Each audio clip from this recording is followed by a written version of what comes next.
बाहिरबाट यो लुटपाट हो अनि भित्रबाट चाहिँ यो उपनिवेशीकरण नै हो जुन कुरामा नेपाल जानै चाहँदैन नि यो नवुदारवादी निजीकरण गरेर तपाईको चाहिँ गरिबी निवारण हुँदैन तपाईको असमानता बढ्छ तपाईको जीडीपी बढ्ला न अनि जीडीपी हेरेर आर्थिक वृद्धि चाहिँ भएकै हो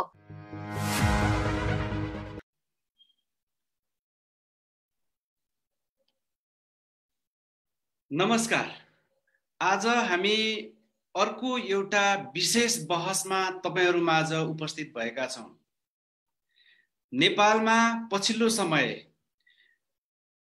नेपाल एमसीसी मय भएको छ सडक सदन सार्वजनिक छलफल व्यक्तिगत भेटघाट र एक्लै बसिरहँदा पनि प्रत्येक व्यक्ति समुदायको दिमागमा अहिले नेपाल एमसीसी मय बनेको आभास हामी देख्न सक्छौं भेट्न सक्छौं एमसीसी नेपालमा यति ठूलो विषय किन बन्यो यो बन्नै पर्ने विषय भएर बन्यो कि सुनियोजित रूपले यसलाई उचालिएर ठूलो विषय बनाइयो यत्र तत्र किन एमसीसी कै बारेमा बहस भइरहेको छ एमसीसी नेपालको लागि नेपालको भविष्यको लागि नेपालको सर्वसाधारण जनजीवनलाई उकास्नको लागि गरिबी निवारण गर्नको लागि अत्यन्तै लाभदायक हो कि यो देखावटी रूपमा गरिबी निवारणको नाममा एउटा पश्चिमा अझ भन्ने हो भने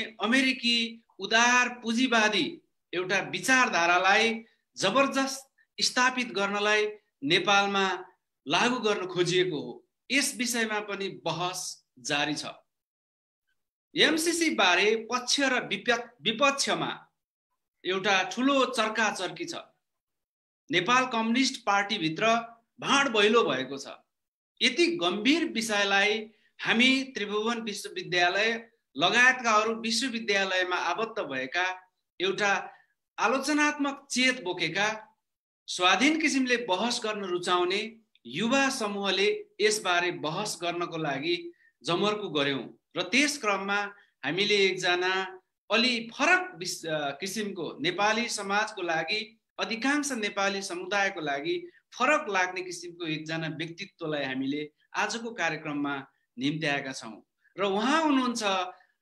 नेपालमा लामो समय झन्नै 4 दशक बिताउनु भएको र नेपाली समाज नेपाली इतिहास नेपाली अभियान नेपालका धेरै किसिमका विषयमा अध्ययन अनुसन्धान अवलोकन गर्नुभएका र अमेरिकी विश्वविद्यालयमा अहिले आबद्ध हुनुभएका डाक्टर मेरी डेसन डाक्टर डेसन तपाईलाई हाम्रो कार्यक्रममा स्वागत छ धन्यवाद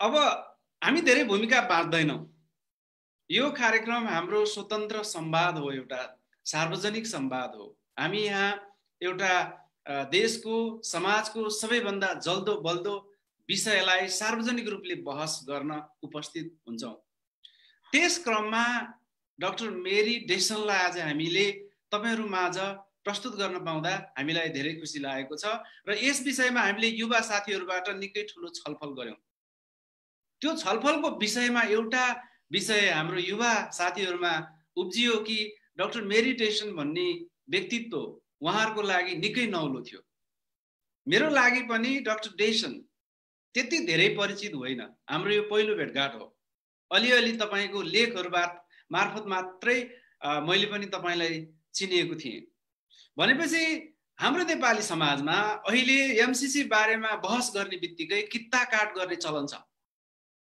यो कुनै शक्ति केन्द्रको पृष्ठपोषक हो कि यो देश अथवा त्यो देश प्रति चाहिँ उ वफादार हो कि कुनै एउटा सुनियोजित रणनीतिका साथ बोल्न आइएको हो कि यस्ता थुप्रै प्रश्नहरू अझै भन्ने हो भने एउटा सुनियोजित आर्थिक लाभको लागि नेपालमा अझै सोझै भन्ने गरिएको छ डलर खेतीको लागि यो कुनै गतिविधि गरिरहेको हो कि भन्ने पनि विभिन्न किसिमका लान्छनाहरू नेपालमा लगाइन्छ जब कुनै हामी सार्वजनिक वृत्तमा देखा पर्छौं त्यसकारणले म सर्वप्रथम डाक्टर मेरी डेसनलाई तपाई 35-40 वर्षदेखि नेपालको महिला आन्दोलन नेपालको दलित आन्दोलन, जनजाति आन्दोलन, मधेस आन्दोलन, उत्पीडित समुदायसँग सम्बन्धित विविध आन्दोलन, अझै वाम आन्दोलन, यी यावत विषयमा समाजशास्त्रीय, मानवशास्त्रीय, अनेक हिसाबका राजनीतिक, तपाईको भौगोलिक अनेक विषयमा तपाईले दखल राख्नु हुँदो रहेछ।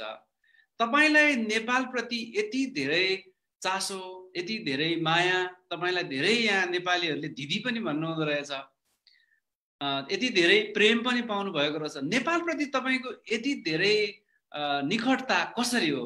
कृपया डाक्टर डेसन तपाईको निजत्वबाटै सुरु गरे पहिलो प्रश्न। हजुर, तपाईले उठाउनु भएको कुरा चाहिँ सुन्दा मलाई खुसी भयो, किनकि म धेरै जसो सकभर चाहिँ देशको धेरै संवेदनशील विषयमा म सार्वजनिक रूपमा म बोल्न रुचाउँदैन। अनि कारण चाहिँ तपाईँले भन्नुभएको कारण हो, स्वाभाविक रूपमा मान्छेहरू चाहिँ अब विदेशीको केही हैसियत एउटा कुरो हुन्छ है, थप चाहिँ जासुसी हो कि छानबिन गर्न आएको हो कि दलाल हो कि कहाँबाट आएको हो कि, र यो हाम्रो मामला हो जुन एकदम सही कुरो हो। अब नेपाल थाहै गर्ने विषय हो र यो विषय नेपालको भविष्यको लागि धेरै निर्णायक कुरो पनि हो मलाई लाग्छ। अर्कोतर्फ तपाईँले भन्नुभयो जस्तै मैले धेरै वर्ष अघिदेखि नै है विभिन्न विषयमा अध्ययन गर्न आएको छु। मैले सामान्य रूपमा विद्यार्थी भएर म PhD को अनुसन्धान, विद्यार्थीको अनुसन्धान गर्ने क्रममा नेपाल पुगेँ 40 सालमा पहिलो पटक जस्तो लाग्छ। अनि लाहुरेको इतिहासको बारेमा लामो अध्ययन गरेर फर्केँ। डिग्री पुरा गरेँ, यहाँ प्राध्यापकको काम गर्न सुरु गरेँ। यो चाहिँ धेरैको सामान्य कथा हो। मलाई चाहिँ अनैतिकसम्म लाग्यो है, नेपालको केही ज्ञानको आधारमा थोरै भए पनि यहाँको मैले वर्गको तलब खाने अनि समरमा होला अलिकति अध्ययन गर्न आउनु पाउने अनि नेपालको एक्सपर्टको रूपमा अरूलाई है प्रस्तुत गर्छन् नि। मलाई त पुगेन त्यो कुरा। अनि अब गत 25 वर्ष होला यो प्राध्यापकको काम चाहिँ छोडेर नेपालमा विभिन्न अध्ययन र आन्दोलनलाई सघाउने काम चाहिँ गर्ने आएको छु। त्यसैले त्यो जुन विषयहरू सुनाउनु भयो यो चाहिँ स्वाभाविक रूपमा नेपालको तत्कालको धेरै चाहिँ महत्त्वपूर्ण है सवालहरूमा म पनि एक प्रकार सहभागी भएँ, म अध्ययन गरेँ अनि गर्दा गर्दै यहाँसम्म पुगेँ। डाक्टर डेसन, तपाईँ क्यानाडामा जन्मिनु भयो। हजुर। त्यसपछि अहिले तपाईँ अमेरिकाको नागरिक हुनुभयो, त्यहाँ स्थायी रूपले बसोबास गरिरहनु भएको छ। नागरिक होइन है, स्थायी रूपले बसोबास अमेरिकामा बसोबास गर्दै हुनुहुन्छ। त्यहाँको विश्वविद्यालयसँग तपाईँ आबद्ध हुनुहुन्छ। अलि अगाडि तपाईँ मार्टिन चौतारीमा पनि आबद्ध हुनुहुन्थ्यो र तपाईँ त्यसको फाउन्डर जर्नलको फाउन्डर पनि हुनुहुँदो रहेछ।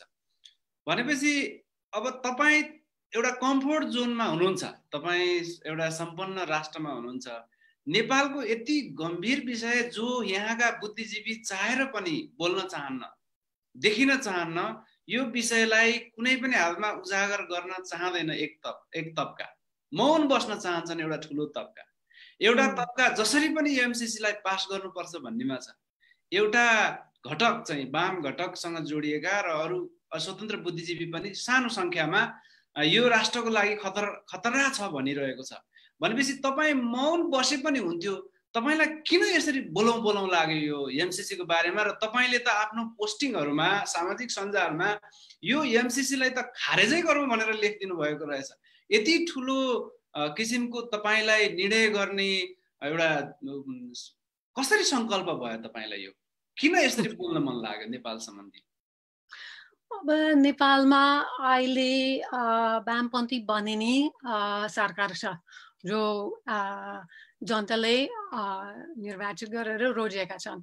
है उहाँहरूको घोषणा पत्र हेर्दाखेरि है हामी मान्नुपर्छ त्यही कुरोको आधारमा जनताले रोजेका छन् है तिनीहरू त्यसको ठिक विपरीत काम गरिरहेका छन् अब तिनीहरू आउँदा जुन व्यवस्था थियो यो संसारभरिको कुरो हो एकदम चर्को ढङ्गले उदारवादी अर्थतन्त्र हर ठाउँमा लागू गर्ने भन्ने अभियान त चलिरहेको छ संसारभरि त्यसैले उहाँहरूलाई सजिलो हुन्छ कि म भन्दिनँ मेरो अलिकति अनुभव पनि छ यो सरकारसँग पहिलेको सरकारहरूसँग काम गर्न धेरै गाह्रो छ यो ढोनदाताहरू को अवधारणा नीति कार्यक्रम सब तयार हुन्छ यिनीहरू पेसा सहित त्यो पेश गर्छन् त्यसको प्रतिरोधमा कि त्यसबाट नेपालको लागि उचित नेपालको लागि सहयोगी चिज झिक्नु अनि बाँकी चाहिँ नलिनु चाहिँ बहुत चुनौतीपूर्ण कुरा छ तर तिनीहरू यस्तो देख्छ कि तिनीहरू त्यो प्रयत्नमा पनि छैन बरु वैचारिक कारणले हो कि अरू कारणले हो यो चाहिँ नेपालीहरूलाई भन्ने हो तर तिनीहरू त्यही एजेन्डा चाहिँ पुरा लागू गर्नेमा हिँडेका छन् अनि त्यही सिलसिलामा यो एमसीसी पारित गर्नेमा पुगेका छन् अब मेरो यो संवेदनशील कुरामा नबोल्ने अलिकति हिचकिच है मैले छाती राख्नु पर्यो जस्तो लाग्छ नेपालभित्र पनि एकनाथ त छैन नि है वर्गहरू छन् विभिन्न कुरा छन् अनि अहिले जो यो लागू गर्न खोजिरहेका छन् है तिनीहरू त गरिखाने मान्छे होइनन् अहिले है गरिखाने मान्छेहरूको लागि यो यति नोक्सानी हुन्छ कि उहाँहरूलाई सम्झेर बोर्डरमा अलपत्रहरू सम्झेर आदि क्वारेन्टिनमा अलपत्र भएकाहरू सम्झेर मैले बोल्नु पर्यो जस्तो लाग्छ डाक्टर डेसन भनेपछि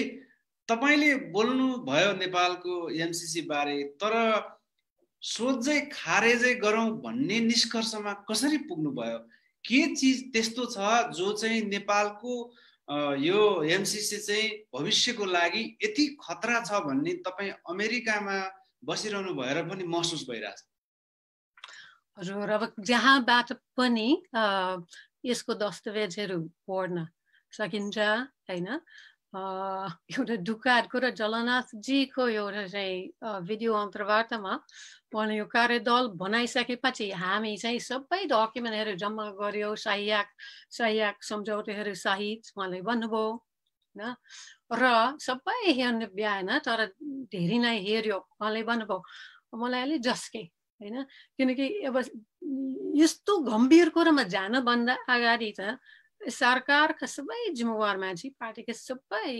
नेतृत्वका मान्छेहरू राम्रोसँग हरेक डकुमेन्ट चाहिँ हेरिसक्नु पर्यो नि हैन अनि त्यो चाहिँ भएन रहेछ र यो कुरा किन खारेज हुनुपर्छ संशोधन गर्ने हुँदैन भन्ने कुरामा फेरि सरकार पार्टीको प्रवक्ता पनि जस्तो लाग्छ धेरै विरोध सुरु भइसकेपछि के भन्न थालेछन् भने नेपालको हित हुने गरी हामी गरौँला भन्ने खालको कुरा आयो यसको नेपालको हित को रूप हुनै सक्दैन यसको बनावटदेखि नै यो नेपालको हित विपरीत छ छोटकारीमा भन्ने हो भने बाहिरबाट यो लुटपाट हो अनि भित्रबाट चाहिँ यो उपनिवेशीकरण नै हो जुन कुरामा नेपाल जानै चाहँदैन नि डाक्टर डेसन तपाईले यो नेपालको लागि हितकारी हुनै सक्दैन भन्नुभयो तर यहाँ एउटा ठुलै समूह चाहिँ यो आजै अहिले नै पारित गर्नुपर्छ यो पारित नगरिएमा निकै ठुलो मूल्य नेपालले चुकाउनु पर्छ नेपाललाई हानि मात्रै हुन्छ भनिरहनु भएको छ नि त अब ठुलठुलो विश्वविद्यालय अझै अमेरिकन विश्वविद्यालय हार्वर्ड विश्वविद्यालय क्याम्ब्रिज यस्ता ठुलठुला विश्वविद्यालयबाट एउटा दीक्षित भएर आउनुभएका एकदमै नेपालमा चाहिँ बुद्धिजीवी एउटा राम्रो इज्जत कमाएका व्यक्तिहरूले पनि यस्तो कुरा गरिरहनु भएको छ भनेपछि तपाईले देख्नु भएको र उहाँहरूले देख्नु भएको बीचमा यति ठुलो खाडल कसरी उत्पन्न भयो? यो विचारधारात्मक चाहिँ अन्तर हो। यो अब म इकोनोमिस्ट होइन, अब कतिपय तपाईँले अहिले उल्लेख गर्नुभएको मान्छेहरू इकोनोमिस्ट छन्, हार्वर्डको पनि कता कताको पनि होइन। अब हार्वर्डबाट चाहिँ इकोनोमिस्ट हुने चाहिँ धेरै चाहिँ अब प्रगतिशील खालको शिक्षा त्यहाँ त पाउँदैन है, विविध हुन्छ, तर पोलिटिकल इकोनोमी हुँदै हुँदैन। यो उदारवादी चाहिँ अर्थतन्त्रको कुरा सिकाउँछन् होइन। त्यसैले त्यसको पक्षमा हुने, अब शिक्षा त्यही हो, त्यसको पक्षमा हुने स्वाभाविक पनि लाग्छ। नेपालमा धेरै वर्ष अघिदेखि यस्तो खालको चाहिँ कार्यक्रम नीति लागू गर्ने चाहिँ डोनरहरू लागि परेका छन्। यो 90s को स्ट्रक्चरल रिएडजस्टमेन्ट के भन्छ, संरचना समायोजन सम्झिनुहुन्छ कतिपय होइन, कति कठोर थियो। यसको निरन्तर हो यो, तर अझै कठोर। भनेपछि डाक्टर डेसन तपाईले भन्नुभयो यो विचारधारात्मक अन्तरले गर्दा यति ठुलो खाडल देखियो दुई समूह बीच। एउटाले यसमा नराम्रो कुरा छँदै छैन जस्तो देखिरहनु भएको छ, एउटा समूहले चाहिँ यसभित्र धेरै नै ठुलो खतरा छ राष्ट्रिय स्वाधीनताको लागि, सार्वभौमिकताको लागि भनिरहनु भएको छ। भनेपछि फेरि यो भन्नेमा तपाईको नेपाल कम्युनिस्ट पार्टीकै कतिपय नेताको बुझाइमा पनि यो त राम्रै छ भन्नेमा छ नि त। त्यसकारणले न तपाईको संसदमा पेश भयो, प्रधानमन्त्री नै लामो समयसम्म यसलाई चाहिँ पास गर्ने पक्षमा ढिपी लिएरै अगाडि बढिरहनु भएको थियो। परराष्ट्र मन्त्रीबाट पनि, मन्त्रालयबाट र मन्त्रीबाट पनि यो ठिक छ भनेर लामो समय भनिरहेको परिप्रेक्ष्यमा पछि अलिकति फरक मतका साथ भए पनि यसलाई पास गर्नुपर्छ भनिरहेको छ। भनेपछि उहाँहरूको विचारधारा त समाजवादी, अझै भन्ने हो भने वामपन्थी कम्युनिस्ट विचारधाराबाट आएको व्यक्तिहरू र नेताहरूले नै यो ठिक छ भनिरहेको छ। विचारधारामा पनि त ठुलो विरोधाभास देखियो नि त डाक्टर डेसन। अब आशा गरौँ, आफै भन्नुभएछन् हामी कास्टिक दस्तावेजहरू पढेका थिएनौँ है, त्यसैले जो पक्षमा छन् तिनीहरू राम्रो अध्ययन गरेर चाहिँ खेल गर्नुहुन्छ, टाइममा समय गर्नुहुन्छ कि यो चाहिँ देशको हित विपरीत कुरो हो। अब कहाँबाट सुरु गर्ने? एमसीसी को एउटा एकदम सरल है नारा छ है, सबै कुरा त्यसबाट सुरु हुन्छ। यो के हो भने आर्थिक वृद्धि गरिबी निवारण ल्याउँछ भन्ने कुरा छ है। अनि तर यिनीहरूको आर्थिक वृद्धि कसरी हुन्छ भने निजीकरणबाट, हर कुरोको निजीकरणबाट है। जो हामी विभिन्न देशको इतिहास हेर्न सक्छौँ, हामी सैद्धान्तिक कुरा मात्रै गर्न पर्दैन है। यो नवोदारवादी निजीकरण गरेर तपाईको चाहिँ गरिबी निवारण हुँदैन, तपाईको असमानता बढ्छ, तपाईको जीडीपी बढ्ला न। अनि जीडीपी हेरेर आर्थिक वृद्धि चाहिँ भएकै हो भने मजाले भन्न सकिन्छ, तर कसलाई पाइरहेको छ एउटा कुरा चाहिँ हो। अर्को कुरो सार्वभौमिकताको कुरो हो, सार्वभौम सत्ताको कुरो हो। यो एमसीसी यसमा फरक छ। यसमा के भन्छ, फड्को मार्ने भन्छ होइन वामपन्थीहरू हो, यो कुरा हजुर छलाङ मार्ने हो, यो छलाङ मार्ने कुरो हो। यो उदारवादी कुरा चाहिँ अगाडि बढ्ने, सरकार चाहिँ कमजोर तुल्याउने, देशको सार्वभौमिकता चाहिँ समाप्त पार्नेतिर लग्ने है काम गर्छ। अब यसको डिटेलमा हामी जान सक्छौँ, तर यो सम्झौता चाहिँ त्यही नै गर्छ।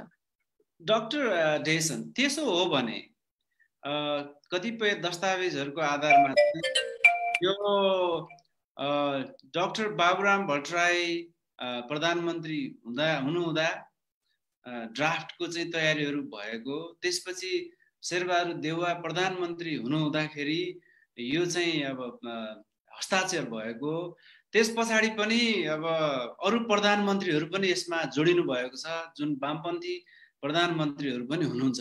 उहाँहरूले पनि यसलाई सकारात्मक रूपले अगाडि बढाउन खोजिएको। भनेपछि त उहाँहरूलाई यो कुरा तपाईँले भनिरहनु भएको कुरा थाहा नै छैन कि थाहा भएर पनि बुझ पचाउनु भएको कि राष्ट्रिय घात हुने किसिमकै गतिविधिमा साँच्चै उहाँहरू लागि पर्नु भएको के लाग्छ तपाईँ एउटा आउटसाइडर बाहिरबाट हेर्दाखेरि? दुवै कुरो हुन सक्छ हैन। अब ती सबै व्यक्तिहरू राजनीतिक व्यक्तिहरू एउटै कुरोको पक्षमा हुने त्यो आफै विचार्ने छ कि छैन है, एउटा कुरा हैन। तर दुवै कुरो हुन सक्छ। नेपाल चाहिँ यो बाटोमा, यो निजीकरणको बाटोमा, यो उदारीकरणको बाटोमा धेरै अगाडि बढिसकेको छ है। तिनीहरूले गरेको काम हो त्यो हैन, ढोँडोडाँटोहरूले फेलेको काम पनि हो त्यो। अब धेरै अगाडि बढिसकेपछि है तपाईको ग्रामीण अर्थतन्त्र चाहिँ विसर्जन गर्ने काम चाहिँ धेरै भइसकेका छ हैन। देश रिमिटेन्सको भरमा बसिरहेका छ हैन। युवाहरू जस्तो पनि विदेशी नि है, न त त्यो युवा शक्ति देशमा हुन्छ, तिनीहरू चाहिँ साँच्चीकै एउटा मर्यादापूर्व जीविका खोज्छन् हैन। त्यो खतरा चाहिँ पन्छाउने विदेशिएका छन् नीतिगत रूपमा हैन। यो सबै कुरामा इन्भेस्टेड छ नि है। त्यसले गर्दाखेरि यो चाहिँ त्यसको सामान्य यसको श्रृङ्खलामा यो एउटा अर्को चिज आयो अनि भन्न उनीहरू ठान्न सक्छन्। अब मानवशास्त्रले अरूले कसरी हेरेका छन् भने हामी बुझ्न कोसिस गर्छौँ, म त्यही अन्दाज गर्छु है। अर्को एउटा कुरा चाहिँ तिनीहरू धेरै मान्छेहरू पक्ष विपक्षका मान्छेहरू यसलाई अर्को एउटा विकास योजनाको रूपमा लिएका छन्। मलाई पाएको छ जुन यो एउटा विकास योजना मात्रै होइन, जति विशाल भएपछि जति पैसा आउने भए पनि यो चाहिँ वैदेशिक सहायताको नयाँ मोडल हो। यसको व्यवसायीकरण है, चर्को व्यवसायीकरण जो अमेरिका चाहिँ गरिरहेका छ है, नेपालमा मात्रै होइन। र यो व्यापार अनि यो सैनिक मामलाहरू, सैनिक सुरक्षा, सैनिक नभनौँ सुरक्षा मामलाहरू जोड्ने काम पनि कि कुकाम यसभित्र छ। भनेपछि यो जुन विकास मोडल गरिबी उन्मूलन गर्ने भनेर एमसीसी गठन भएको 2003 र 4 देखि चाहिँ यो पारिदै भएको जुन देखियो, अमेरिकाले गरिब मुलुकमा चाहिँ गरिबीको कारणले उनीहरूमा धेरै आक्रोश भएको हुनाले यो एउटा आतंककारी घटनाहरू बढ्यो। त्यसकारणले अब गरिबी उन्मूलन गरिनुपर्छ र त्यसको लागि एमसीसी लगायतका यस्ता निकायहरू लाई अगाडि बढाउनु पर्छ भनिएको पनि रणनीति हो। त्यो देखावटी मात्रै हो, त्यो असली रूपले गरिबी निवारणको लागि ल्याइएको आएको यो होइन। देखावटी हो है। गरिबीहरू म्यानेज गर्न सकिन्छ भने अन्दाज सही चाहिँ ठुल्ठुलो व्यापारी ठुल्ठुलो पुँजीपतिहरूको लागि अझै नयाँ धनराश मिलोस् भन्ने खालको चाहिँ योजना हो। यो नेपालमा अहिले प्रस्तावित एमसीसी को अन्तर्गतको प्रसारण लाइन अनि सडकको कुरा मात्रै होइन, सिङ्गो एमसीसी को योजना चाहिँ जर्ज बुश राष्ट्रपति भएको बेला सुरु भएको। उहाँले भन्नुभयो सुरुमा यसलाई प्रस्तुत गर्दा यो पार्टनरसिप विथ बिजनेस हो है। त्यसपछि अरू धेरै कुरा चाहिँ थपेको छ। र यो चाहिँ अमेरिका सरकारले सहायताको नाममा पैसा चाहिँ उपलब्ध गर्ने अनि अमेरिकी बिजनेसहरूको लागि चाहिँ अब बिजनेसको अपर्च्युनिटी, इन्भेस्टमेन्टको अपर्च्युनिटी, स्रोत साधन लिने चाहिँ बाटो खन्ने, चिलो बाटो खन्ने भन्ने योजना हो। भनेपछि डाक्टर तेजन नेपालकै सन्दर्भमा हेरौँ, नेपालमा तपाईले यो एक हिसाबले पाखा पारिएका महिला, मधेसी, जनजाति, दलित, निमुखा समुदायलाई जोडेर लामो समय झन्डै 4 दशक अनुसन्धान गर्नुभएको हामीले तपाईको सिभी हेर्दा थाहा पायौं। भनेपछि एमसीसी जसरी नेपालमा लागू भयो हेर्नुस् यसको अफिस यहाँ यति 5 स्टार होटलमा छ जुन सम्झौता कार्यान्वयनमै आएको छैन त्यहाँ 1 अर्ब भन्दा बढी खर्च भइसकेको भन्ने मिडियाहरुमा बाहिर आइरहेको छ सत्य तथ्य भित्रका व्यक्तिहरुले नै जानुन् र यो पनि नेपाल सरकारले यो सम्झौता नभएसम्मको खर्च बेहोर्ने गरेर नेपालले बेहोरिरहेको भन्ने सुनिन्छ जुन बेला 2017 मा यो एमसीसी चाहिँ हस्ताक्षर भयो यसको सम्झौतामा त्यो बेलामा पनि 5 स्टार होटलमा राम्रै पार्टी चल्यो भन्ने पनि समाचारहरू बाहिरिएका छन् यस्तै गरी यो समाजवाद उन्मुख नेपालको गरिबी उन्मूलन हुन्छ भन्नेमा तपाई विश्वस्त हुनुहुन्छ डाक्टर ड्यासन अब यो कुन वर्गबाट कुन वर्गको लागि बनाएकै व्यवस्था हो भने संकेत चाहिँ दिन्छ त्यो कुराहरू 2017 मा जब त्यो सम्झौता भयो अब तिनीहरू त धेरै सचुर छन् हैन आफ्नो व्यवस्थापन गर्छ त्यति बेलादेखि तयारीको लागि केही पैसा चाहिँ खुला गर्यो है त्यो सम्झौतामा हेर्ने हो भने यति पैसा व्यवस्थापनको लागि तयारीका लागि विज्ञापनको लागि प्रचार प्रसारको लागि हैन सभासदहरू चाहिँ आफ्नो पक्षमा ल्यानका लागि आदिको लागि धेरै पैसा चाहिँ छुटायो है त्यो त्यति बेलादेखि खर्च गर्न पाइयो त्यो सिलसिलामा तपाईको यहाँ नजिकको अफिस बन्यो आदि त यो पैसाको कुरामा एकछिन जाउँ जस्तो लाग्छ यो अनुदान हो कि होइन समय प्रश्न राख्न उचित नै छ जब धेरै मानिसहरू मैले सुनेको धेरै मानिसहरू जो यसको पक्षमा छन् के भनिरहेका छन् भने यत्रो पैसा अनुदानको रूपमा आउने कुनै नो स्ट्रिङ्स अट्याच्ड आउँदै है हामी कसरी किन इन्कर गर्छौँ हैन त्यस्तै भनिरहेका जस्तो लाग्छ भनेपछि यो यत्रो पैसा अनुदान हो कि होइन त त्यसैले तपाईको दृष्टिकोणमा मेरो दृष्टिकोणमा हुँदै होइन अब खाली पैसाको कुरा गर्ने हो भने अनुदान हो कि होइन प्रश्न राख्न सक्छ पैसा र अन्य चाहिँ मूल्य जोडेर हेर्ने पटक्कै होइन अनुदान है यो धेरै खर्चिलो हुन्छ नेपालको लागि तर खाली पैसाको कुरामा जाउँ एकछिन अब कति भनिरहेका छन् 500 मिलियन हैन भनिरहेका छन् यो चाहिँ यो अमेरिकी डलर सड्याएको प्याकेजको रूपमा आइरहेको छ तपाईँ हेर्ने हो भने अनि नेपाल चाहिँ 130 मिलियन राख्नुपर्ने नि हैन त्यही हो अब त्यो पैसा नेपालमा आउनु पर्ने समेत नै छैन है तिनीहरू सिधै त्यो ठेकेदार जो हुन्छ है अरू जे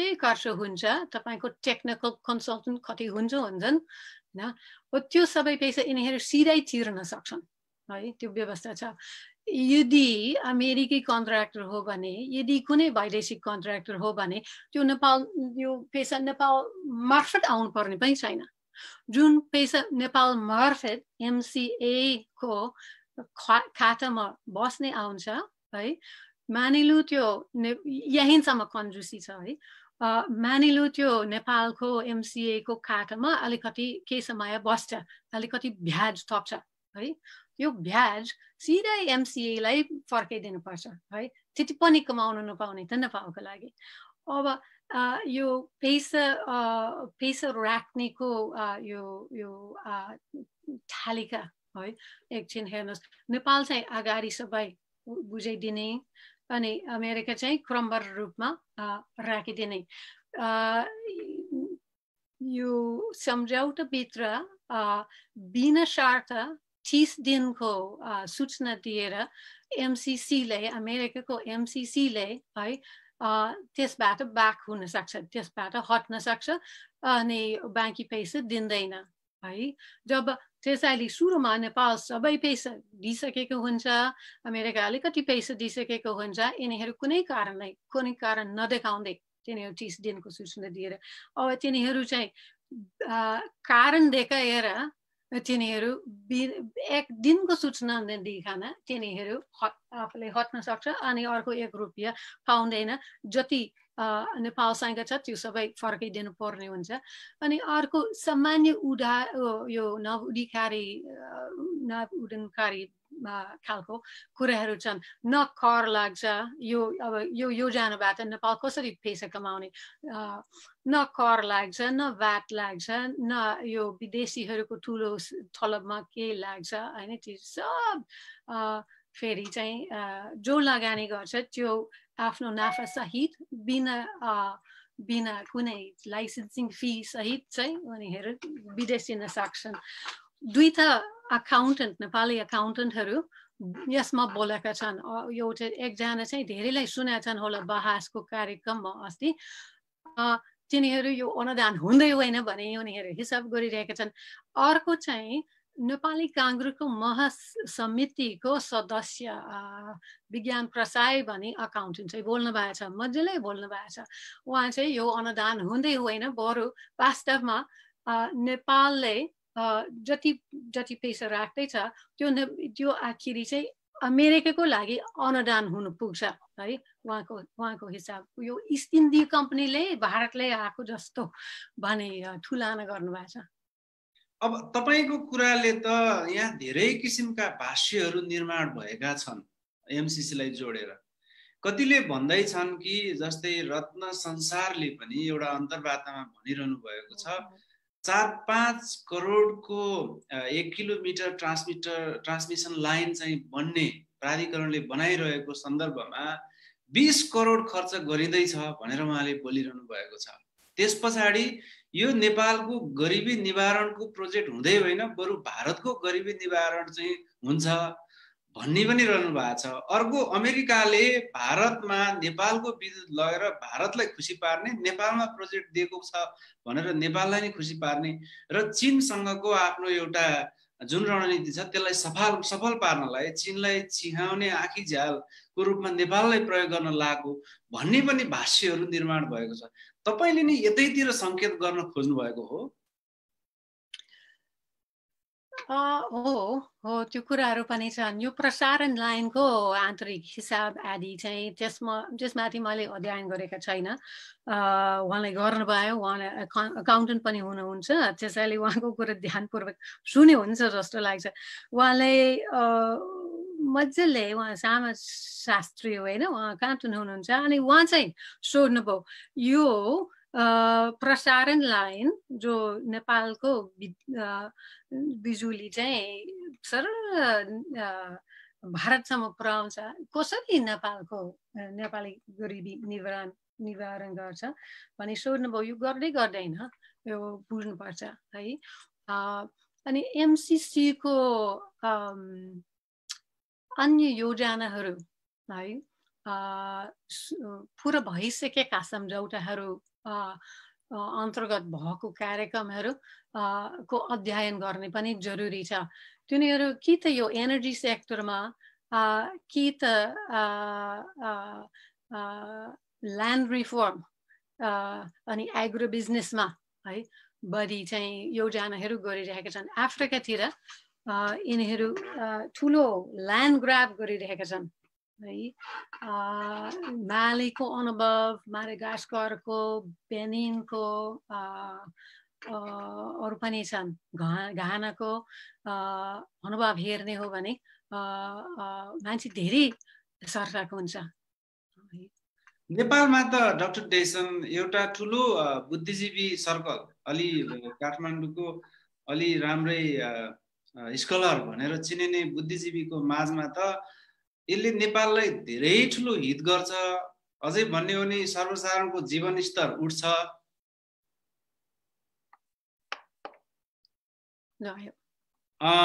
नेपालीको जीवन स्तर उठ्छ यो निकै ठुलो बरु यो सफल भएन पारित भएन भने चाहिँ नेपाललाई घाटा हुनेछ भन्ने पो भाष्य अगाडि बढिरहेको छ त तपाईले त फेरि विश्वभरि चाहिँ यसको नकारात्मक कुरा हाबी भएको पेश गर्नुभयो प्रमाणहरू यो कहाँनिर यत्रो ग्याप छ फेरि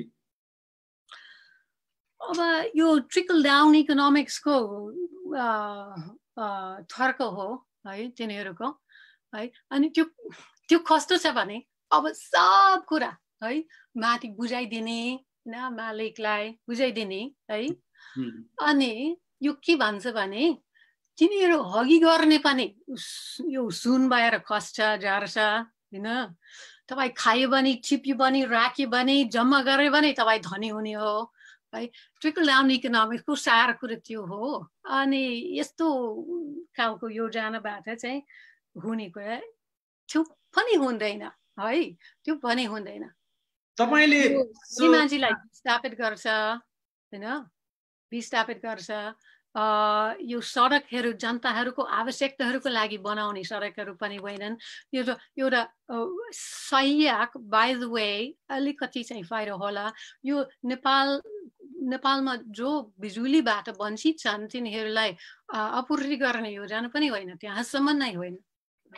भनेपछि डाक्टर डेसन, हामी तपाईहरु माझ पब्लिक डिस्कोर्स फाउन्डेसन, रिडरसिप क्याफे, ख्याल बगाला अनि त्यसपछि मार्फत तपाईहरुसँग लाइभमा छौं। रातो पार्टी र नेपाल लाइभबाट पनि तपाईहरुले हाम्रो प्रत्यक्ष प्रसारण हेर्न सक्नुहुनेछ। र हामीसँग हुनुहुन्छ नेपाल बारे करिब 4 दशकदेखि अध्ययन अनुसन्धान गरिआउनु भएको, अभियानसँग पनि जोडिनु भएका एकजना प्राध्यापक, अनुसन्धानकर्ता, त्यसपछि समाजशास्त्री, मानवशास्त्री डाक्टर मेरी डेसन। तपाईले विभिन्न लेखहरू मार्फत तर्क पनि पेश गर्दै आउनु भएको रहेछ कि यो उदार पुँजीवाद भनेको 7-8 जना विश्वका महाधनाढ्य जोसँग आधा भन्दा बढी विश्वको जनसंख्याको सम्पत्ति छ, तिनलाई चाहिँ यो उदार पुँजीवाद नव साम्राज्यवादी खालको यो संरचना निकै राम्रो सफल छ भनिरहनु भएको छ। भनेपछि एमसीसी पनि नेपालमा एउटा सम्भ्रान्त वर्गलाई चाहिँ राम्रो छ, यो सफल छ। आम निमुखा वर्गहरू जो धेरै तल पिँधमा छन् उनीहरूको लागि चाहिँ यो राम्रो छैन भन्न खोज्नु भयो हो। त्यहाँनिर यस्तो खालको योजनाहरू अगाडि बढ्ने एक प्रकारको विश्वासघात छ हैन। जो निर्वाचित भएछन् जनताहरूलाई अब विश्वास गरेर पुर्याएका छन् हैन।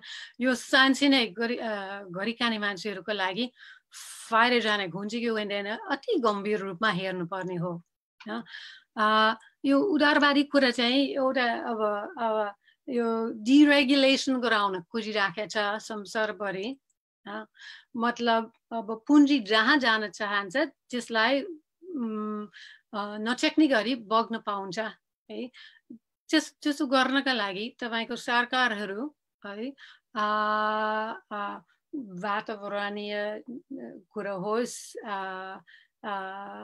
मजदुरहरू, श्रमिकहरूको सुरक्षाको कानुनहरू होस् हैन, तपाईको फाइनेन्शियल क्षेत्रमा त्यहाँ चाहिँ देशको कुरा बचाउने चाहिँ नियमहरू होस् है, त्यो सबै बढाउने, त्यो सबै खारेज गर्ने, संशोधन गरेर वैदेशिक पुँजीवाद, यो एफडीआई भन्छ आजकल हैन, फरेन डाइरेक्ट इन्भेस्टमेन्ट सब चाहिँ सजिलैका साथ भित्र आउनु पाउने अनि जे कमाउँदैछ त्यसलाई लिएर जाने न। अब यसको योजना त्यो हो। मलाई लाग्छ यहीँनिर हामी के जोड्नु पर्छ भने हामी मानव जात हामी अहिले कहाँ उभिएका छौँ भने खोनबाट अलिकति हेर्नु पनि छ। पर्यावरणीय चाहिँ विनाश धेरै अगाडि बढिसकेको छ हैन। जो ध्यान दिइरहेका छ यो सच्ची वैज्ञानिक कुरो हो, यो विचार लागेको कुरो होइन। नेपालको कुरा गर्ने हो भने नेपालमा यो मौसम परिवर्तन आदिबाट चाहिँ को प्रभावहरू धेरै चर्को हुन्छ भने चाहिँ वैज्ञानिकहरूको चाहिँ कुरा छ। डाक्टर डेसन, हामी एमसीसीमै फर्क्यौं। तपाईँ विश्वविद्यालयसँग जोडिनु भएको छ, म आफै पनि विश्वविद्यालयसँग आबद्ध छु र विश्वविद्यालयमा हामी यो साम्राज्यवाद, त्यसपछि यो उपनिवेशवाद, त्यसपछि मार्क्सवाद, त्यस पछाडि पोस्ट कलोनियल स्टडिज, धेरै किसिमका यी विद्रोही चेतनाहरूलाई पनि जोडेर अध्ययन अध्यापन गर्छौं। तपाईले त विश्वविद्यालयमा तपाईँ पनि जोडिरहनु भएको छ, अमेरिकी विश्वविद्यालयमा। तपाईँ as a researcher and professor, तपाईले यो एमसीसीलाई त इस्ट इन्डिया कम्पनीसँगै दाँजे हुन्छ जसरी प्रस्तुत गरिरहनु भएको छ। कुन आधारमा तपाईँ यति बोल्ड किसिमले बोल्दै हुनुहुन्छ यो कुरा? अब एउटा कुरा सचाउँछु, म अहिले प्राध्यापक भएर कार्यरत होइन, मेरो यो कम्प्लिमेन्ट्री चाहिँ अबबाट पोजिसन मात्रै छ। मैले त्यसलाई धेरै अगाडि चाहिँ छोडेर नेपालमा अध्ययन गर्न आएको हो। अब निजी कारणले आफ्नो श्रीमानको स्वास्थ्यले गर्दाखेरि मात्रै म त्यहाँ छैन, म यतै छु। अनि यो इस्ट इन्डिया कम्पनी जस्तो भन्ने कुरा चाहिँ यो त यो बडो रमाइलो छ। यो चाहिँ नेपाली काङ्ग्रेसको महासमितिको सदस्य विज्ञान प्रसाईको शब्द थियो। तर म चाहिँ इस्ट इन्डिया कम्पनीको बारेमा धेरै अध्ययन गरेँ है। लाउरेहरूको भर्ती चाहिँ त्यति बेला सुरु भएको हो है। त्यसैले मैले सोच्न थालेँ अनि हो यसको आधुनिक रूप हामी भन्न सक्छौँ। यस अर्थमा कि भारतीय बेलायतीहरू भारतमा पुग्दा तिनीहरू त्यहाँ शासन गर्न आएको थिएन। तिनीहरू व्यापार गर्ने, आफूलाई धनी बनाउने, त्यहाँको स्रोत साधनहरू लिने र यिनीहरूको आफ्नो उद्योगहरूमा प्रयोग गर्ने आदिको लागि आयो होइन। इस्ट इन्डिया कम्पनी नितान्त चाहिँ मर्कन्टाइल पनि थियो र गर्दा गर्दा गर्दै तिनीहरूलाई अनुकूल भयो कि है यो जग्गा कब्जा गर्ने है। यो जो सत्तामा थियो र उनीहरूलाई दुःख दिइरहेको थियो, तिनीहरूसँग भिडन्त गरेर है तिनीहरू आफ्नो माताहत अन्तर्गत राखिदिने आने क्रमबद्ध रूपमा तपाईँको चाहिँ राज बन्यो त्यहाँको। तिनीहरू चाहिँ 100 वर्ष त्यहाँको शासन चलायो होइन। तर यिनीहरू नितान्त व्यापारी भएर गयो है। अब यो पनि यो अहिले वैदेशिक सहायता यो प्रत्यक्ष उपनिवेश को व्यवस्थापन को विकल्प थियो। जब चाहिँ 40s 50s मा देशहरू स्वतन्त्र हुने गयो होइन, त्यसको विकल्पमा अब कसरी प्रभाव पर्ने होइन, राजनैतिक रूपमा, नीतिगत रूपमा र कसरी हाम्रो त्यो स्रोत साधनको पहुँच कायमै राख्ने भने एउटा व्यवस्था गर्नु पर्यो। यो हो हाम्रो वैदेशिक सहायताको व्यवस्था होइन। अहिले आएर जन चर्को ढङ्गले यसको व्यवसायीकरण भइरहेको छ है। त्यसको डिप्लोमेटिक पक्ष कम गइरहेको छ र अब अमेरिकाको कुरा गर्ने हो भने अहिले ट्रम्प अन्तर्गत अमेरिकाको कूटनैतिक क्षेत्रको सैनिकीकरण भइरहेको छ है। त्यो उनी त्यो दुईटा कुरा चाहिँ खासै छुटाउँदैन, व्यापार अनि रणनीति अनि यो सैनिक सुरक्षा चिन्ता है। यो चिन्ता चाहिँ वास्तवमा यताको राष्ट्रिय सुरक्षा नीतिभित्रको 3 खम्बको रूपमा अहिले प्रस्तुत भएको छ। अनि एमसीसी सिधै त्यसको सन्तान हो सिधै। भनेपछि तपाईँ एउटा अनुसन्धानकर्ता प्लस प्राध्यापन पेशा तथा लेखन यस्तो देश विदेश घुमेर कुना काप्चा पुग्नु भएको व्यक्ति, तपाईँ यति साहसिक रूपले एमसीसीलाई इस्ट इन्डिया कम्पनीकै स्वरूपमा देखिरहनु भएको छ। आर यु कन्फिडेन्ट डाक्टर डेसन? म के गर्छु भने अब के थियो बिपाको बारेमा मैले अलिकति बोलेँ। अनि बाबुरामको नीति जोगाउने चाहिँ उहाँको पार्टीको कुनै एकजना बौद्धिक चाहिँ मेरो विचारको बारेमा एउटा लेख लेख्नुभयो। त्यसमा उहाँले भन्नुभयो, उहाँले चाहिँ सबै विरोध भइरहेको छ, मान्छेहरू के लेखिरहेको छ, त्यसबाट प्रभावित भएर है बोल्नु भएको छ। उहाँले भन्नुभयो, जब मैले कसैको कुरा पढेको थिएन, मैले विप पढेको थिएँ। विप काफी थियो है।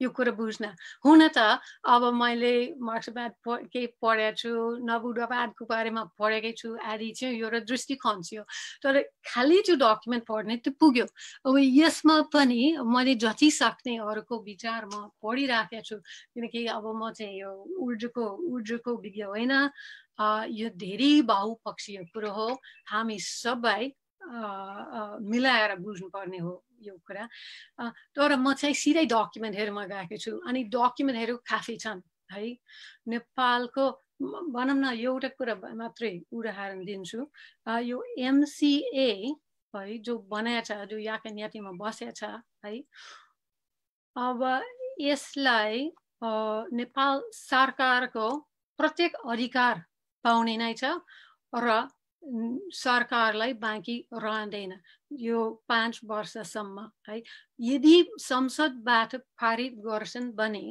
है न संसद बोल्न पाइन्छ न कुनै संशोधन गर्न पाइन्छ न चिच्याउन पाउँछ न अनुगमन गर्न पाउँछ न के गर्न पाउँछ अनि नेपाल सरकारले पनि कुनै पनि अधिकार प्रयोग गर्न सकिँदैन नेपाल सरकारको कार्यरत मान्छेहरू पनि MCC को अनुमोदन नलिएका नै त्यो काम गर्ने क्षेत्रमा प्रवेश समेत नै गर्न सकिँदैन यो एक्स्ट्रा टेरिटोरियालिटी पनि यसमा फसिसकेछ है डकुमेन्ट चाहिँ काफी छ बुझ्न भनेपछि हामी यो अहिलेको यो 21औं शताब्दीको दोस्रो दशक पार गरिसक्दा पनि उपनिवेशवाद यो वा त्यो रूपमा हामी जस्ता देशहरूमा जारी छ भन्ने तपाईको दाबी हो र त्यसको एउटा प्रमाण MCC पनि हो भन्ने तपाईको दाबी हो पूर्ण निर्माण छ पहिले उपनिवेश भएका देशहरूमा नेपालमा हामीलाई सबै थाहा छ कहिले पनि प्रत्यक्ष उपनिवेश थिएन होइन नेपालको इतिहासमा धेरैले गर्व गर्ने कुरा पनि छ हैन कम्प्रोमाइज चाहिँ थियो कतिपय सम्झौता गरेर स्वतन्त्र रह्यो तर थोरै देशले गरेको कुरो हो उपनिवेश कालको नक्सा हेर्ने हो भने अब यहीँसम्म के लाग्छ भने अब मान्छेहरू यो कुरा मन नपराउन सक्छ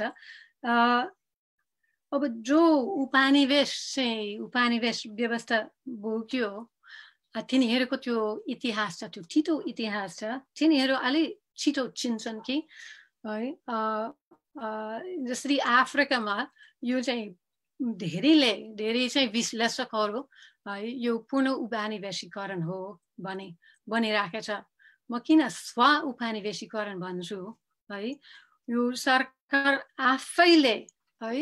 आफैले आफ्नो जनतालाई सुरक्षित राख्ने जनतालाई सेवा पुर्याउन सक्ने नियमहरू कानुनहरू संशोधन गरेर खारेज गरेर है यो नवउदारवादी चाहिँ अर्थतन्त्र तयार पारिरहेका छ है उपनिवेशीकरण हो भन्छु म डाक्टर डेसन सो उपनिवेशीकरण भन्ने शब्द तपाईले प्रयोग गर्दै आउनु भएको रहेछ अलि अगाडिदेखि यहाँ त सीमित औलामा गर्ने शासकहरूले पो निन्त्याइरहेको छ त वैदेशिक हस्तक्षेप अनेक रूपबाट यी निमुखा लाखौं करोडौं जनतालाई त यस सम्बन्धी केही पनि थाहा छैन नि त नेपाली जनता सबैले त त्यसो भए यस्तो किसिमको सो उपनिवेशवादी हैकम त खोज्या होइन होला नि यसको सबभन्दा ठुलो दोषी को हुन सक्छ त्यसो भए मलाई लाग्छ अब एक चाहिँ यो जो सत्तामा छन्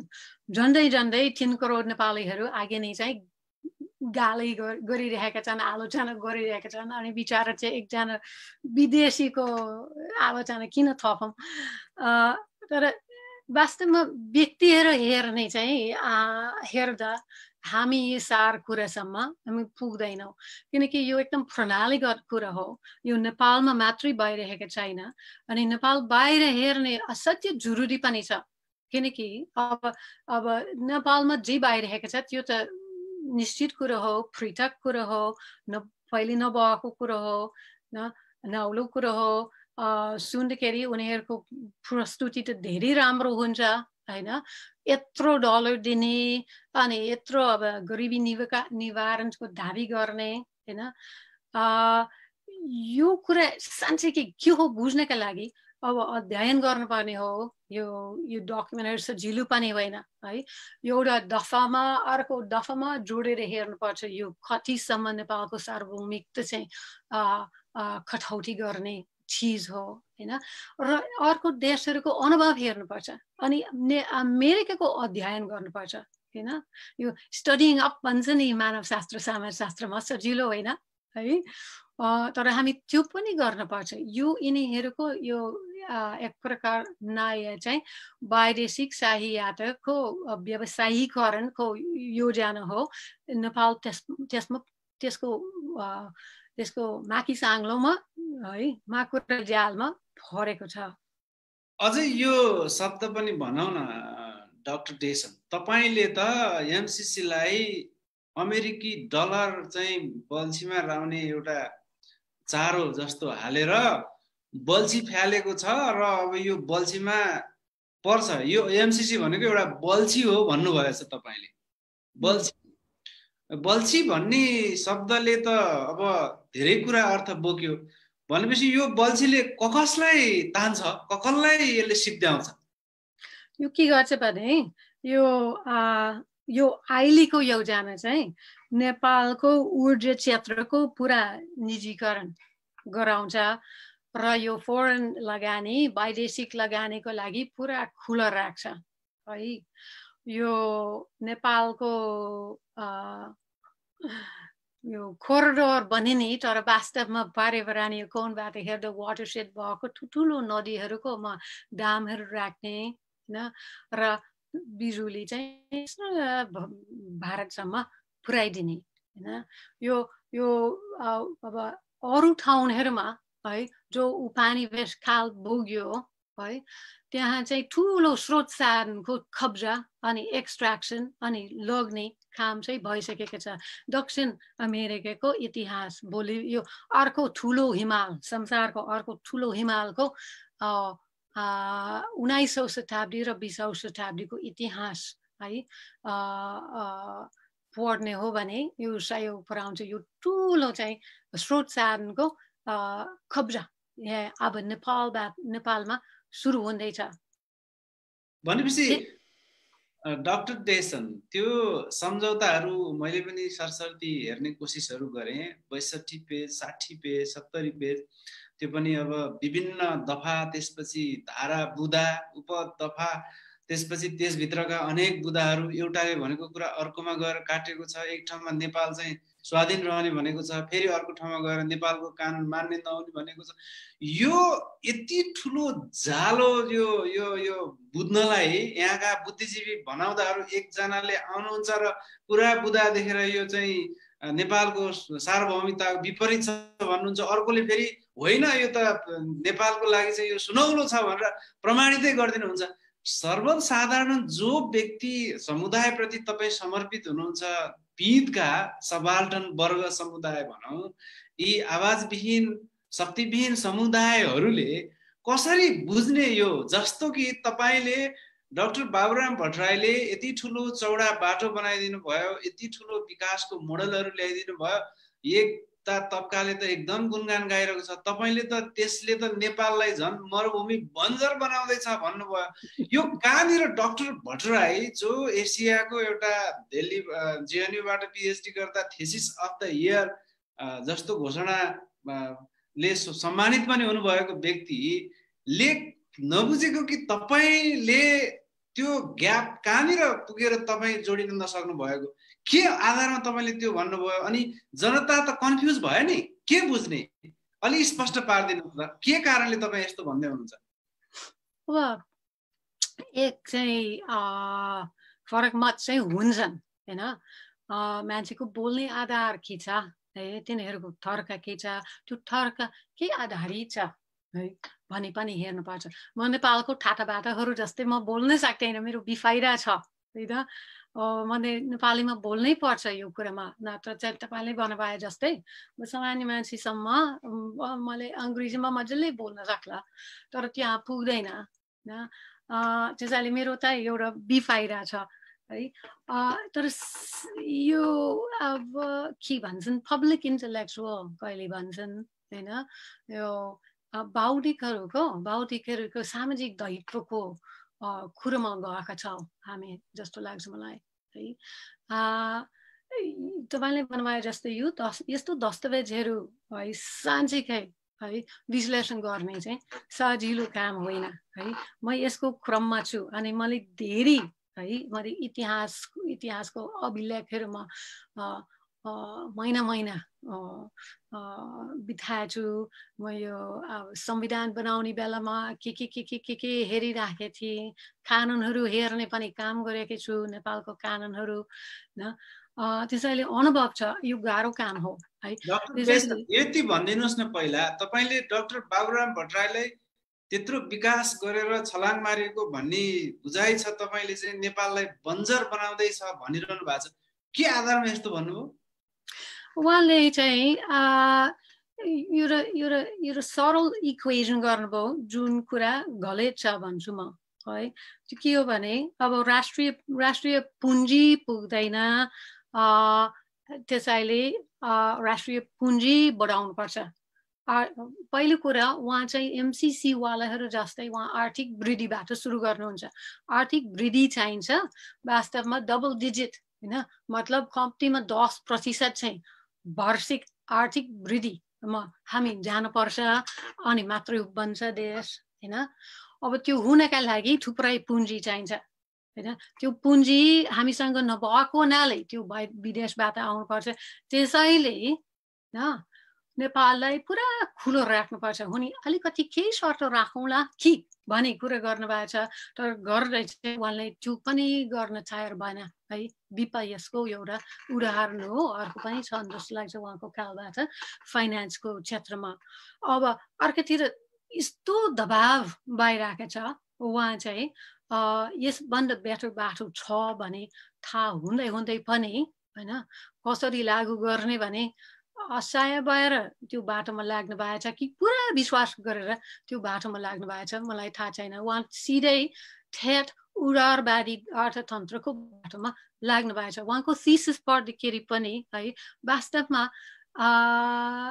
त्यति बेलादेखि है त्यो सोच त्यहाँ छ त्यो देखिन्छ है वर्ल्ड ब्याङ्कको वर्ल्ड ब्याङ्कको सिद्धान्त है को धेरै आलोचना छैन है त्यो खाको भित्र उहाँको काम भएको हो त्यसो भए डाक्टर डेसन बाबुराम भट्टराई उदार पुँजीवादी भाषतिर जानुभयो नेपाललाई त्यो सुहाउँदो छैन त्यस्तै अहिलेको प्रधानमन्त्रीले एमसीसीलाई पास गर्नलाई धेरै बल गर्नुभयो अहिले अलि न्युट्रल हुनु भएको छ अब परराष्ट्र मन्त्री लगायत पनि यसलाई चाहिँ पास गर्नुपर्छ भनिरहनु भएको छ उहाँहरू पनि उदारवादी पुँजीवादी भाष जो नेपाली अहिलेको संविधान समाजवाद उन्मुख भनिएको छ त्यो बाटोबाट उल्टो हिँड्दै हुनुहुन्छ तपाईको दृष्टिकोणमा अब यिनीहरूको कालको काम हेर्दाखेरि हो भन्नुपर्छ हैन अब शिक्षामा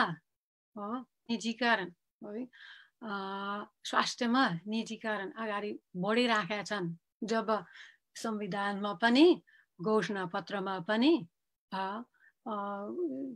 त्यसको ठिक विपरीत चाहिँ लेखिएको छ हैन यो दुईटा उदाहरण लिने हो भने यो अहिलेको बजेटमा यो जुन 166 जस्तो लाग्छ है शिक्षा निजी विद्यालयहरूले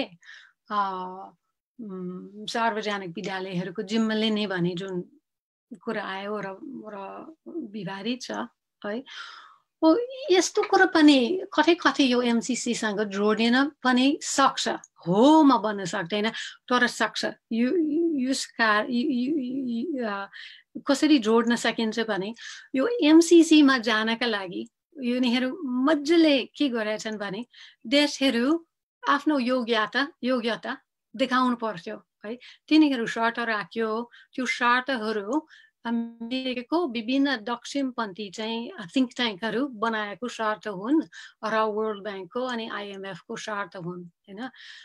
सुन्दाखेरि राम्रो होइन, त्यहाँ रुल अफ ल छ कि छैन, त्यहाँ जनताहरूमा लगानी भइरहेको छैन, भ्रष्टाचार कटौती भइरहेको छैन आदि कुराहरू होइन हो। अनि त्यस अन्तर्गत चाहिँ शिक्षा र स्वास्थ्यमा है लगानी बढाउनु पर्छ भन्ने एउटा शर्त राखेको छ। सुन्दाखेरि चाहिँ धेरै राम्रो है, तर एकातिर त्यसमा लगानी हुनुपर्ने भन्ने शर्त राख्ने, अनि अर्कोतिर यो नीति कानुन नियमावली हेरेर संशोधन गरेर त्यसको निजीकरण गरिदिने, जसले गर्दाखेरि यो उदारवादी चाहिँ वैदेशिक सहायता र लगानी, यो व्यापारी लगानीको लागि बाटो खुल्छ नि होइन।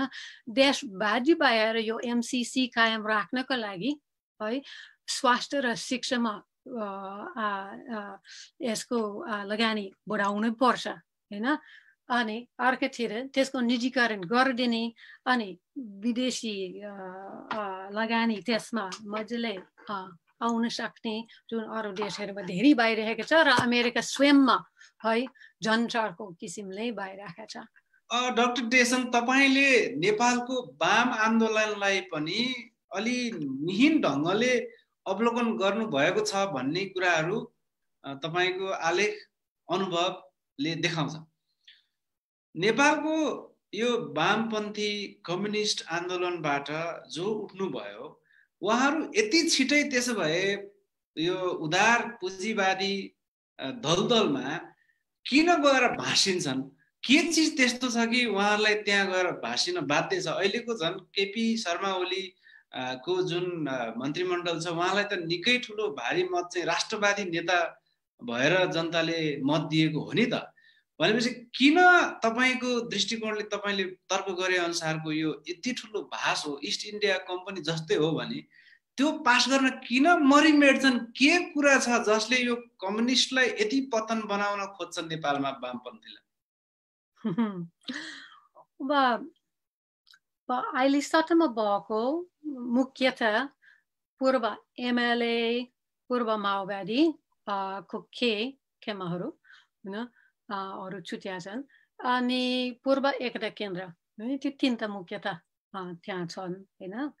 अब इतिहास हेर्दाखेरि जता सोच्दै है MLA त पहिलेदेखि है यो अब धेरैको आलोचना थियो, एउटा MLA गर एउटा NGO भन्ने कुरा हुन्थ्यो नि होइन 90s होइन हो पनि। तिनीहरू चाहिँ यो धेरै व्यावसायिक अर्थतन्त्र को सोचमा धेरै अघिदेखि गइसकेको, तर अध्ययन पनि गरेको है अरूको तुलनामा है। मतलब अर्थतन्त्रको बारेमा एउटा निश्चित विचार चाहिँ MLA सँगै थियो है र प्रगतिशील हो यो होइन, त्यो अर्कै प्रश्न होइन।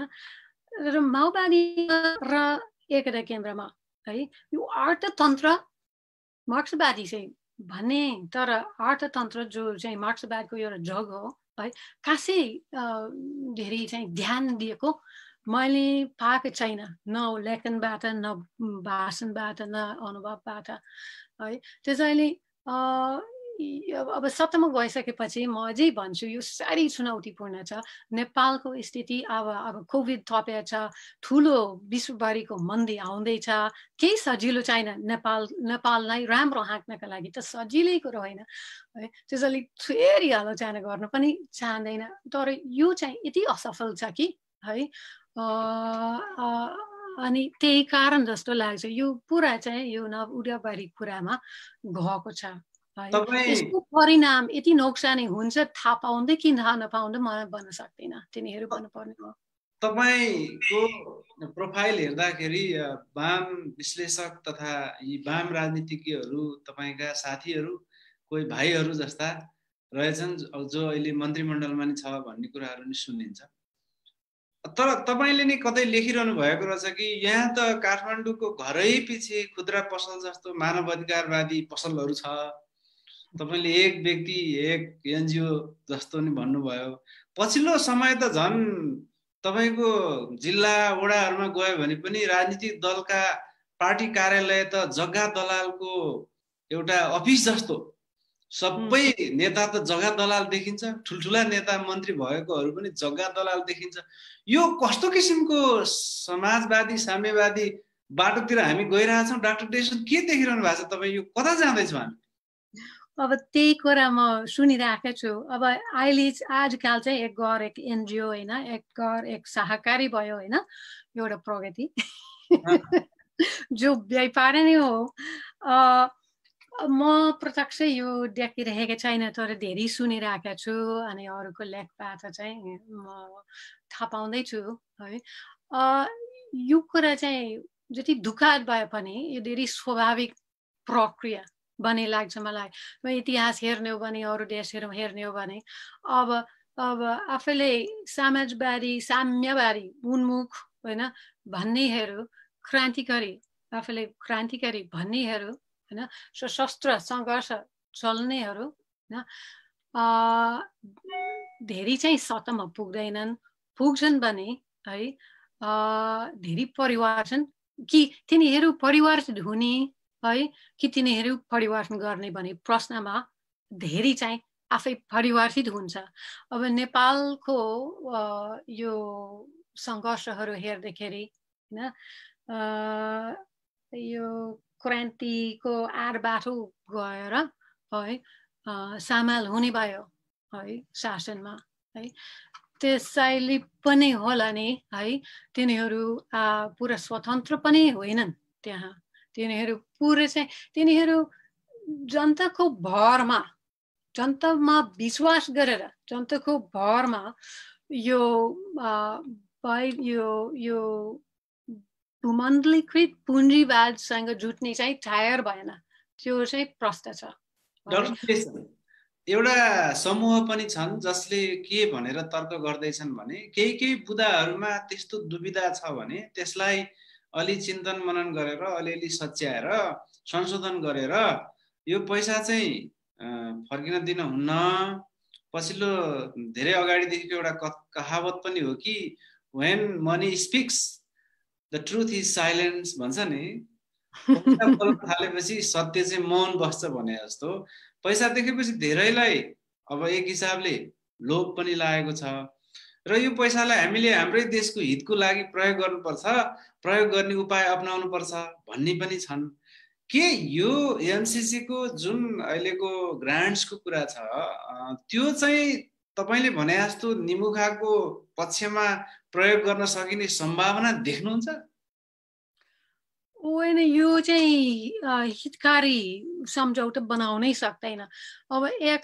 यदि जसरी तसरी आउँछ भने है त्यो पैसा चाहिँ कास नेपाललाई पाउने होइन है वैदेशिक ठेकेदारहरूको लागि हो हैन त्यो चाहिँ भारतको चाहिँ अमेरिकाको हैन थोरै हैन कन्सल्टेन्टहरु हैन त्यसबाट केही कमाउँछन् हैन र यो पैसा चाहिँ नेपालको लागि होइन एउटा कुरा नेपाल चाहिँ लगानी गर्नुपर्ने नेपाल चाहिँ वास्तवमा अरु धेरै लगानी गर्नुपर्ने त्यो पढ्ने हो भने सरकारको सबै अधिकार एमसीए मा जान्छ हैन तर नेपालको लायबिलिटीहरु बाँकी रहन्छ त्यसमा के घटबड भए चाहिँ लायबिलिटी नेपाल सरकारको हो आर्थिक लायबिलिटी यदि धेरै मान्छेहरु विस्थापित गर्न पर्यो भने अनि त्यो एमसीसी को बजेटमा त्यसको लागि छुट्याएको पैसा पुग्दैन भने नेपाल सरकारलाई थप अतिरिक्त पैसा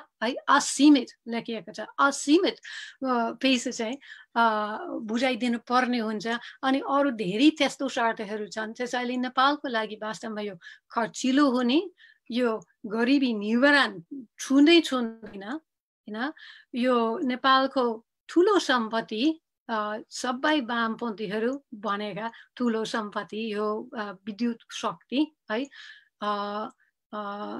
भगाइदिने है काम हुन्छ र खास गरी विशेष गरी नेपालको सार्वभौमिकता है धनै समाप्त गरिदिन्छ अब केपी ओली चाहिँ साँच्चैकै राष्ट्रवादी हो, हामी अलिक विश्वास गर्नुपर्छ हैन। तर राष्ट्रिय हित है के हो भने अहिलेको युगमा हामी बुझ्नुपर्छ। यो भौगोलिक सीमाहरू मात्रै होइन नि त है। तपाईको वित्तीय प्रणाली तपाईको हातमा छैन भने तपाईको देश सार्वभौम छैन। खाद्यान्नमा अब आत्मनिर्भर हुन सकेन भने अनि त्यो भनेको चाहिँ कहिले पनि कुनै कुरा चाहिँ आयात नगर्ने भने होइन है। र यो खाद्यान्नको सार्वभौमिकता समेत नै भन्छन् हैन। त्यो छैन भने देश कति सार्वभौम छ। भनेपछि डाक्टर डेसन तपाईले अर्को एउटा शब्द प्रयोग गर्नुभएको रहेछ, गलपासो। आफ्नै घाँटीमा आफैले सुर्किने कस्दै गरेको। यो एमसीसी प्लस त्यस्ता किसिमका वैदेशिक सहायता चाहिँ गलपासै हो। हामीले हाम्रै घाँटीमा त्यसो भए सुर्किने कस्दै छौं। छ नि है। अनि गर्नुपर्ने नै छैन है, यतिसम्म गर्नुपर्ने नै छैन हैन। भनेपछि यो एमसीसी भनेको तपाईको दृष्टिकोणमा गलपासै हो। निश्चित नै हो। यो डकुमेन्टमा हेर्ने हो भने, तिनीहरूको रिपोर्ट हेर्ने भने तिनीहरू अलि सिधै पनि भन्छन् है त्यो कुराहरू, तिनीहरू बुझ्छन् हैन। यो अब स्रोत साधन कम गइरहेको छ संसारमा हैन। हामी प्रकृतिलाई त्यति धेरै चाहिँ प्रहार गरेका छौँ हैन। अब बाँकी रहेको कहाँ छ हेरेर है, ठुलो पुँजी त पुगिराखेको छ, नेपालको दाइलोमा पुगेको छ हैन। अब स्वागत गर्ने कि सार्थक हुने भने हो नि हैन। यो सुरक्षा पक्ष पनि छ, यो भू राजनीतिक पक्ष पनि छ र नेपालको आफ्नो सुरक्षा नीतिको कुरा पनि छ। यो इन्डो पेसिफिक नीतिसँग यो जोडिएको छ छैन भने बहस निकै छ। तपाईले चाहिँ फेरि छ जोडिएको छ भन्ने नै दाबी रहेछ तपाईको पनि। के आधार तपाईले भनिरहनु भएको छ यहाँ त होइन भन्ने ठुलै आवाज छ नेपालमा? यो दाबी पनि होइन, यो लिखित कुरा हो, यो प्रमाणित कुरा हो। नेपालको राजनीतिज्ञहरूको आफ्नो मुखबाट अमेरिकाको विभिन्न माथिल्लो थरका मानिसहरू यो हो भनेका छन् भने तिनीहरू भनेका छन्। तर पनि हामी अझै चेक गरौँ हो कि होइन भनिरहेका छन्, किनकि यिनीहरू आफै भनेका छन् यदि आइपिएस अन्तर्गत हो भने हामी यसमा जाने हुँदैन है। हो यो कसरी हो भने अब आइपिएस इन्डो पेसिफिक स्ट्राटेजी त रणनीति हो। यो चाहिँ एउटा यो सैनिक राजनीति पनि हो, यो व्यापारी राजनीति पनि हो र यिनीहरूको कूटनैतिक कुरा सबै अहिले त्यस अन्तर्गत जान्छ। यो आइपिएस भनेको यो क्षेत्रगत चाहिँ रणनीति हो। अरू 5-6 छन् जो अमेरिकाको राष्ट्रिय सुरक्षा नीतिको अङ्ग हुन् है।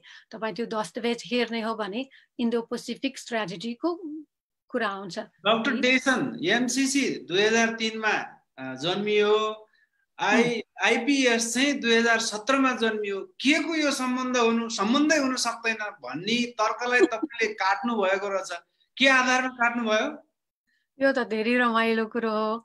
अब 2002 मा है जब यो 9/11 पर्यो यहाँ त्यो ठुलो विस्फोटहरू, ट्विन टावर क्षति भयो। अनि त्यसको अर्को वर्ष चाहिँ नयाँ राष्ट्रिय सुरक्षा नीति बन्यो। त्यसमा पहिलो पटक प्रत्यक्ष रूपमा वैदेशिक सहायता है यो रणनीति भित्र राख्यो सिधै है। पहिले 2 खम्बा थियो, 3 खम्बा बनायो, कूटनैतिक अनि सैनिक, अनि अहिले थप्यो वैदेशिक सहायता है। यति बेला नै एमसीसी बन्यो अनि एमसीसी सिधै प्रत्यक्ष रूपमा त्यस अन्तर्गत राख्यो है। यो चाहिँ यो नेसनल सिक्युरिटी स्ट्राटेजीको अङ्गको रूपमा जन्मियो है। अब जब यो रणनीति फेर्नै जान्छ होइन, यो 2017सम्मको जस्तो लाग्छ अहिले लेटेस्ट राष्ट्रिय सुरक्षा के भन्छ रणनीति छ है। हो तपाईको पहिलेदेखिको यो नेपालको अमेरिकाको सेना त पहिलेदेखि नै थियो है, यो रणनीतिमा छैन है, त्यो पहिले स्थापना भएको हुनाले यो चाहिँ कुनै तर्क होइन थियो है। यो एमसीसी सिधै इन्डो पेसिफिकको एउटा अङ्ग हो है, यो कुनै प्रश्न नै छैन। त्यसो भए डाक्टर डेसन, नेपालमा जसले एमसीसी को पक्षमा वकालत गरिरहेका छन् उनीहरू आइदर कन्सल्टेन्ट और सर्भिस होल्डर अथवा त्यहाँभित्रको चाहिँ जब होल्डर अथवा पहिल्यै अथवा भविष्यमा केही न केही यसबाट निजी स्वार्थ चाहिँ प्राप्त गर्ने उद्देश्यले नै बोलिरहेको भन्ने तपाईको निष्कर्ष हो? मेरो त निष्कर्ष नै छैन। मलाई लाग्छ त्यस्तो मान्छेहरू त स्वाभाविक रूपमा यसको पक्षमा बोल्छन्, तिनीहरू इन्भेस्टेड छन् हैन। अनि अर्को मान्छेहरू पनि हुन सक्छ जो त्यसको पक्षमा बोल्छन् न, जो साँच्चैकै विश्वास गर्छन् यो उदारवादीकरणबाट देश बन्छ है। तिनीहरू देख्दैन कि यो अब मानिलो आर्थिक वृद्धि गरिसकेपछि थोरै थोरैको आर्थिक वृद्धि हुन सक्छ हैन। यो आन्तरिक आर्थिक असमानता बढाउँछ कि घटाउँछ सम्मत नै नहेर्ने मान्छेहरू छन् है। विचारधारात्मक कुरा गर्ने हो भने त्यो मान्छेहरू चाहिँ स्वाभाविक रूपमा इमानदारका साथ है यसको पक्षमा हुन्छन्। त्यहाँ निजी स्वार्थी जोडेका हुनु पर्ने नै छैन नि हैन। त्यसैले दुवै खालको हुन्छ जस्तो लाग्छ यस्तो मामलामा। त्यसो भए एमसीसी लागू भयो भने यो त गलपासो हो भन्नुभयो, तपाईले लेख्नु पनि भएछ। यो गलपासो हो भने यो खोल्न पनि सकिन्न, कसै भने आफै अब आफ्नै प्राण जान्छ भनेपछि यो त्यसो भए लामो समय यतिकै अड्केर बस्ला तपाईको विचारमा कि जसरी पनि पास गर्ला? अहिले भनेको हजुर, यो अहिले पास हुन्छ कि हुँदैन भनेको हो होला कि नहोला तपाईको विचारमा? नहुनु पर्ने हो। धेरै गाह्रो के लाग्छ भने अब इज्जत पनि यसमा फरिसकेको छ हैन। एउटा कुरा 2/3 पारित गर्न सक्छन् र दुर्भाग्यवश प्रतिपक्ष पनि यसको पक्षमा छ। त्यसैले यो पारित नहुने हो भने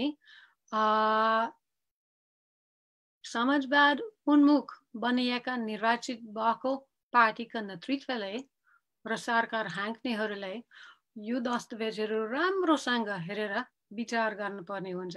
यदि उनीहरू साँच्चै यसभित्रको विष बुझ्छन् भने तिनीहरू पारित गर्छन् मलाई अझै लाग्दैन हैन।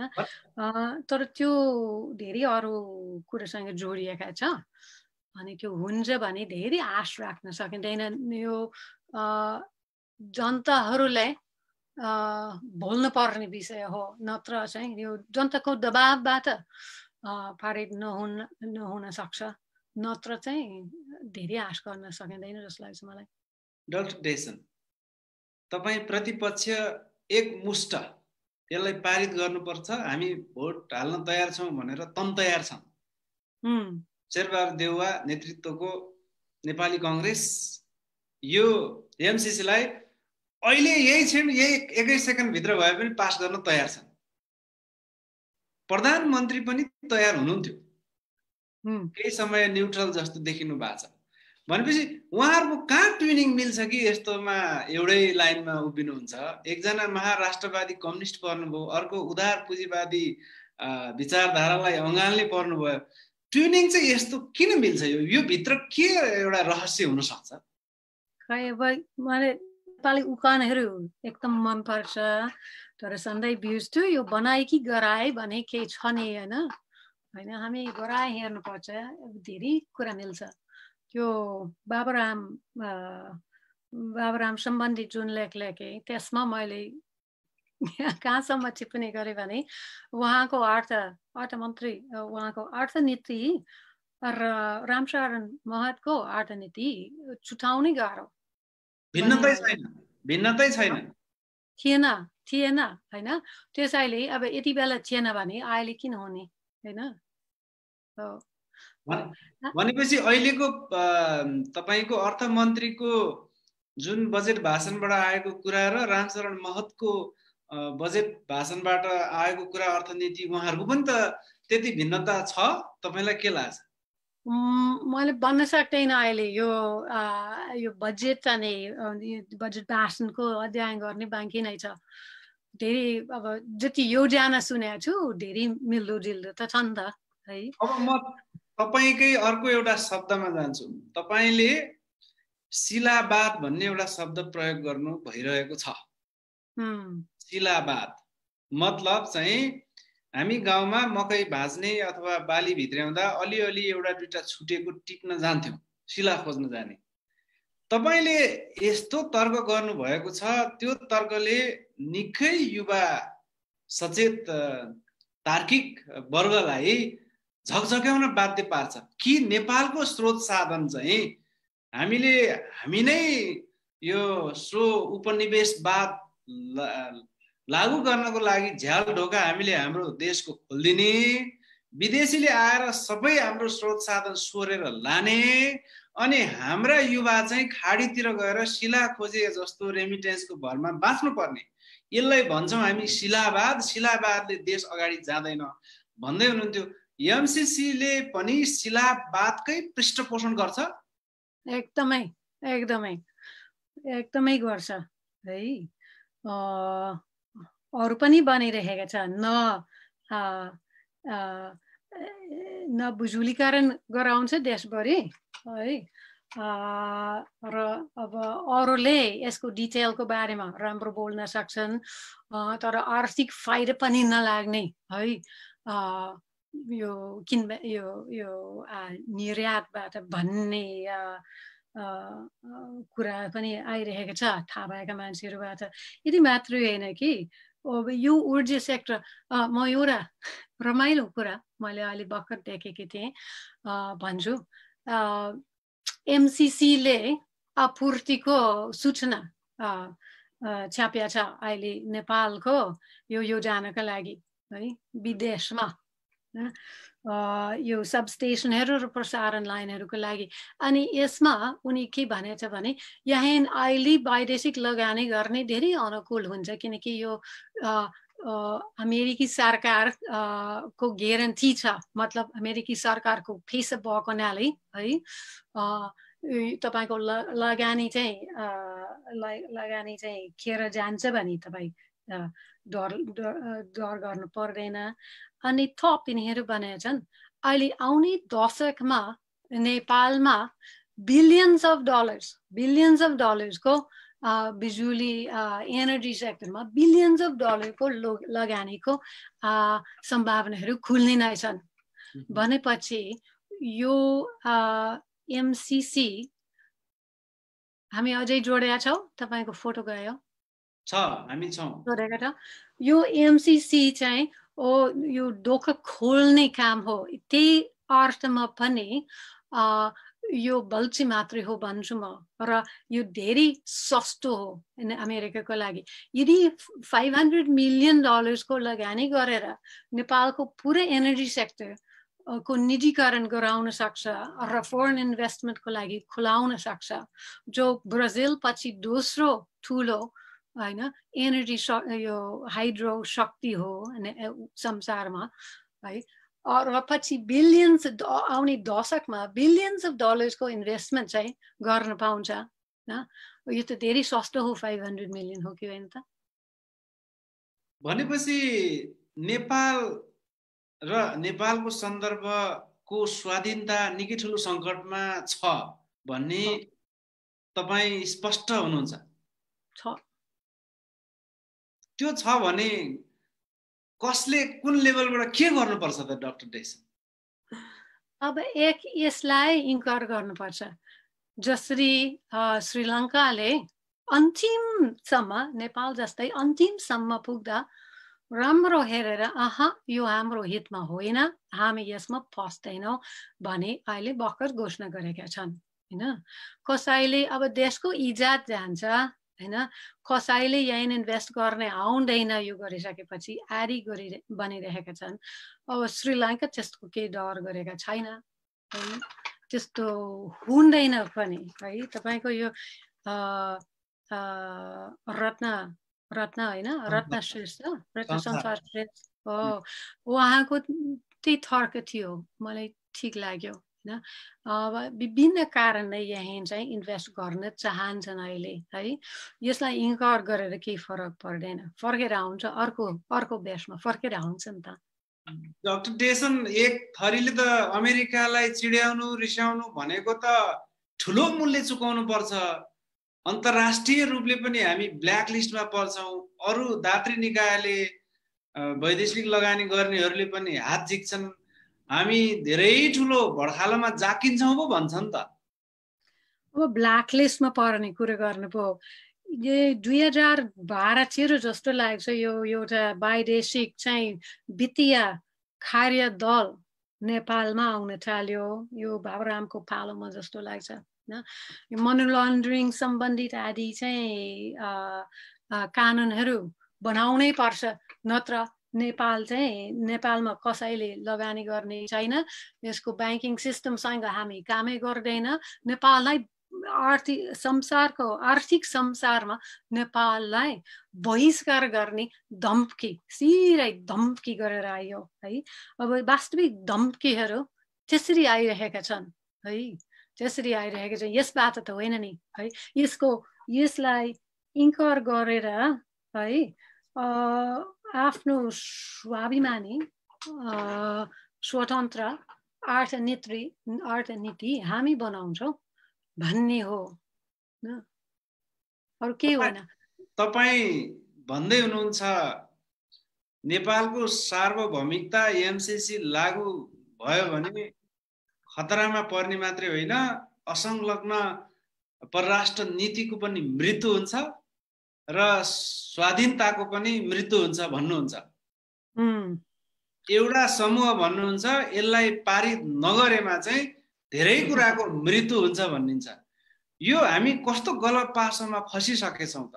एकपछि अर्को सरकारले उनीहरूको सहमतिमै, अझै भन्ने हो भने जुन बेलामा यो अगाडि बढ्यो त्यो बेलामा नेपाली कांग्रेस र माओवादीको गठबन्धनको सरकार थियो।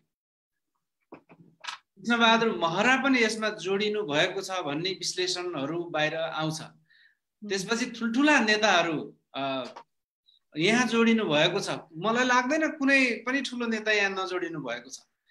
यस्तो अवस्थालाई चिरेर तपाईको अभियान, यसको लागि एउटा दबाब प्रतिरोध गर्न त निकै चुनौती पो छ नि त। त्यसकारणले यो त ठुलो चुनौतीमा फसेको होइन डाक्टर डेसन हामी? अब चुनौती चाहिँ छ।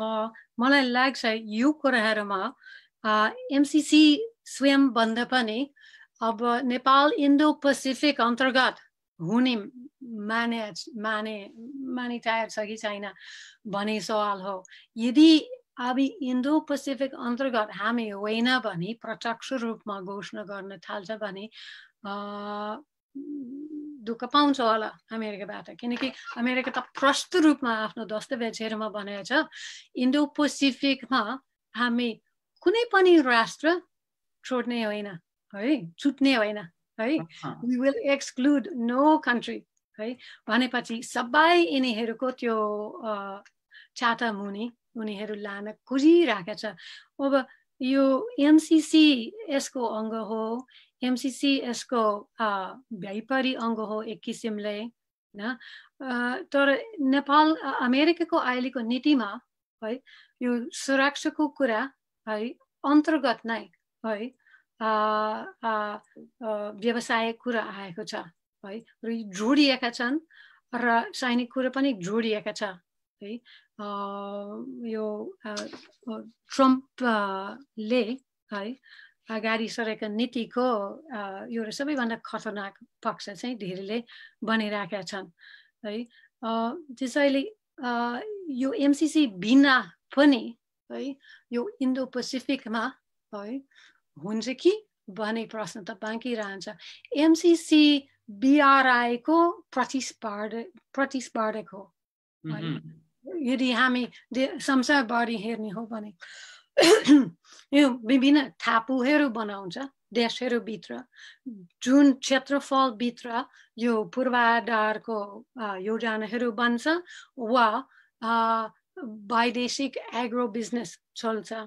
अनि यो जुन त्यसबाट जे उत्पादित हुन्छ त्यो विदेशिन्छ हैन। त्यो क्षेत्रफल चाहिँ यो देशको पुरा मातहतमा रहँदैन। त्यहाँनिर सार्वभौमिकताको खतरा पनि छ।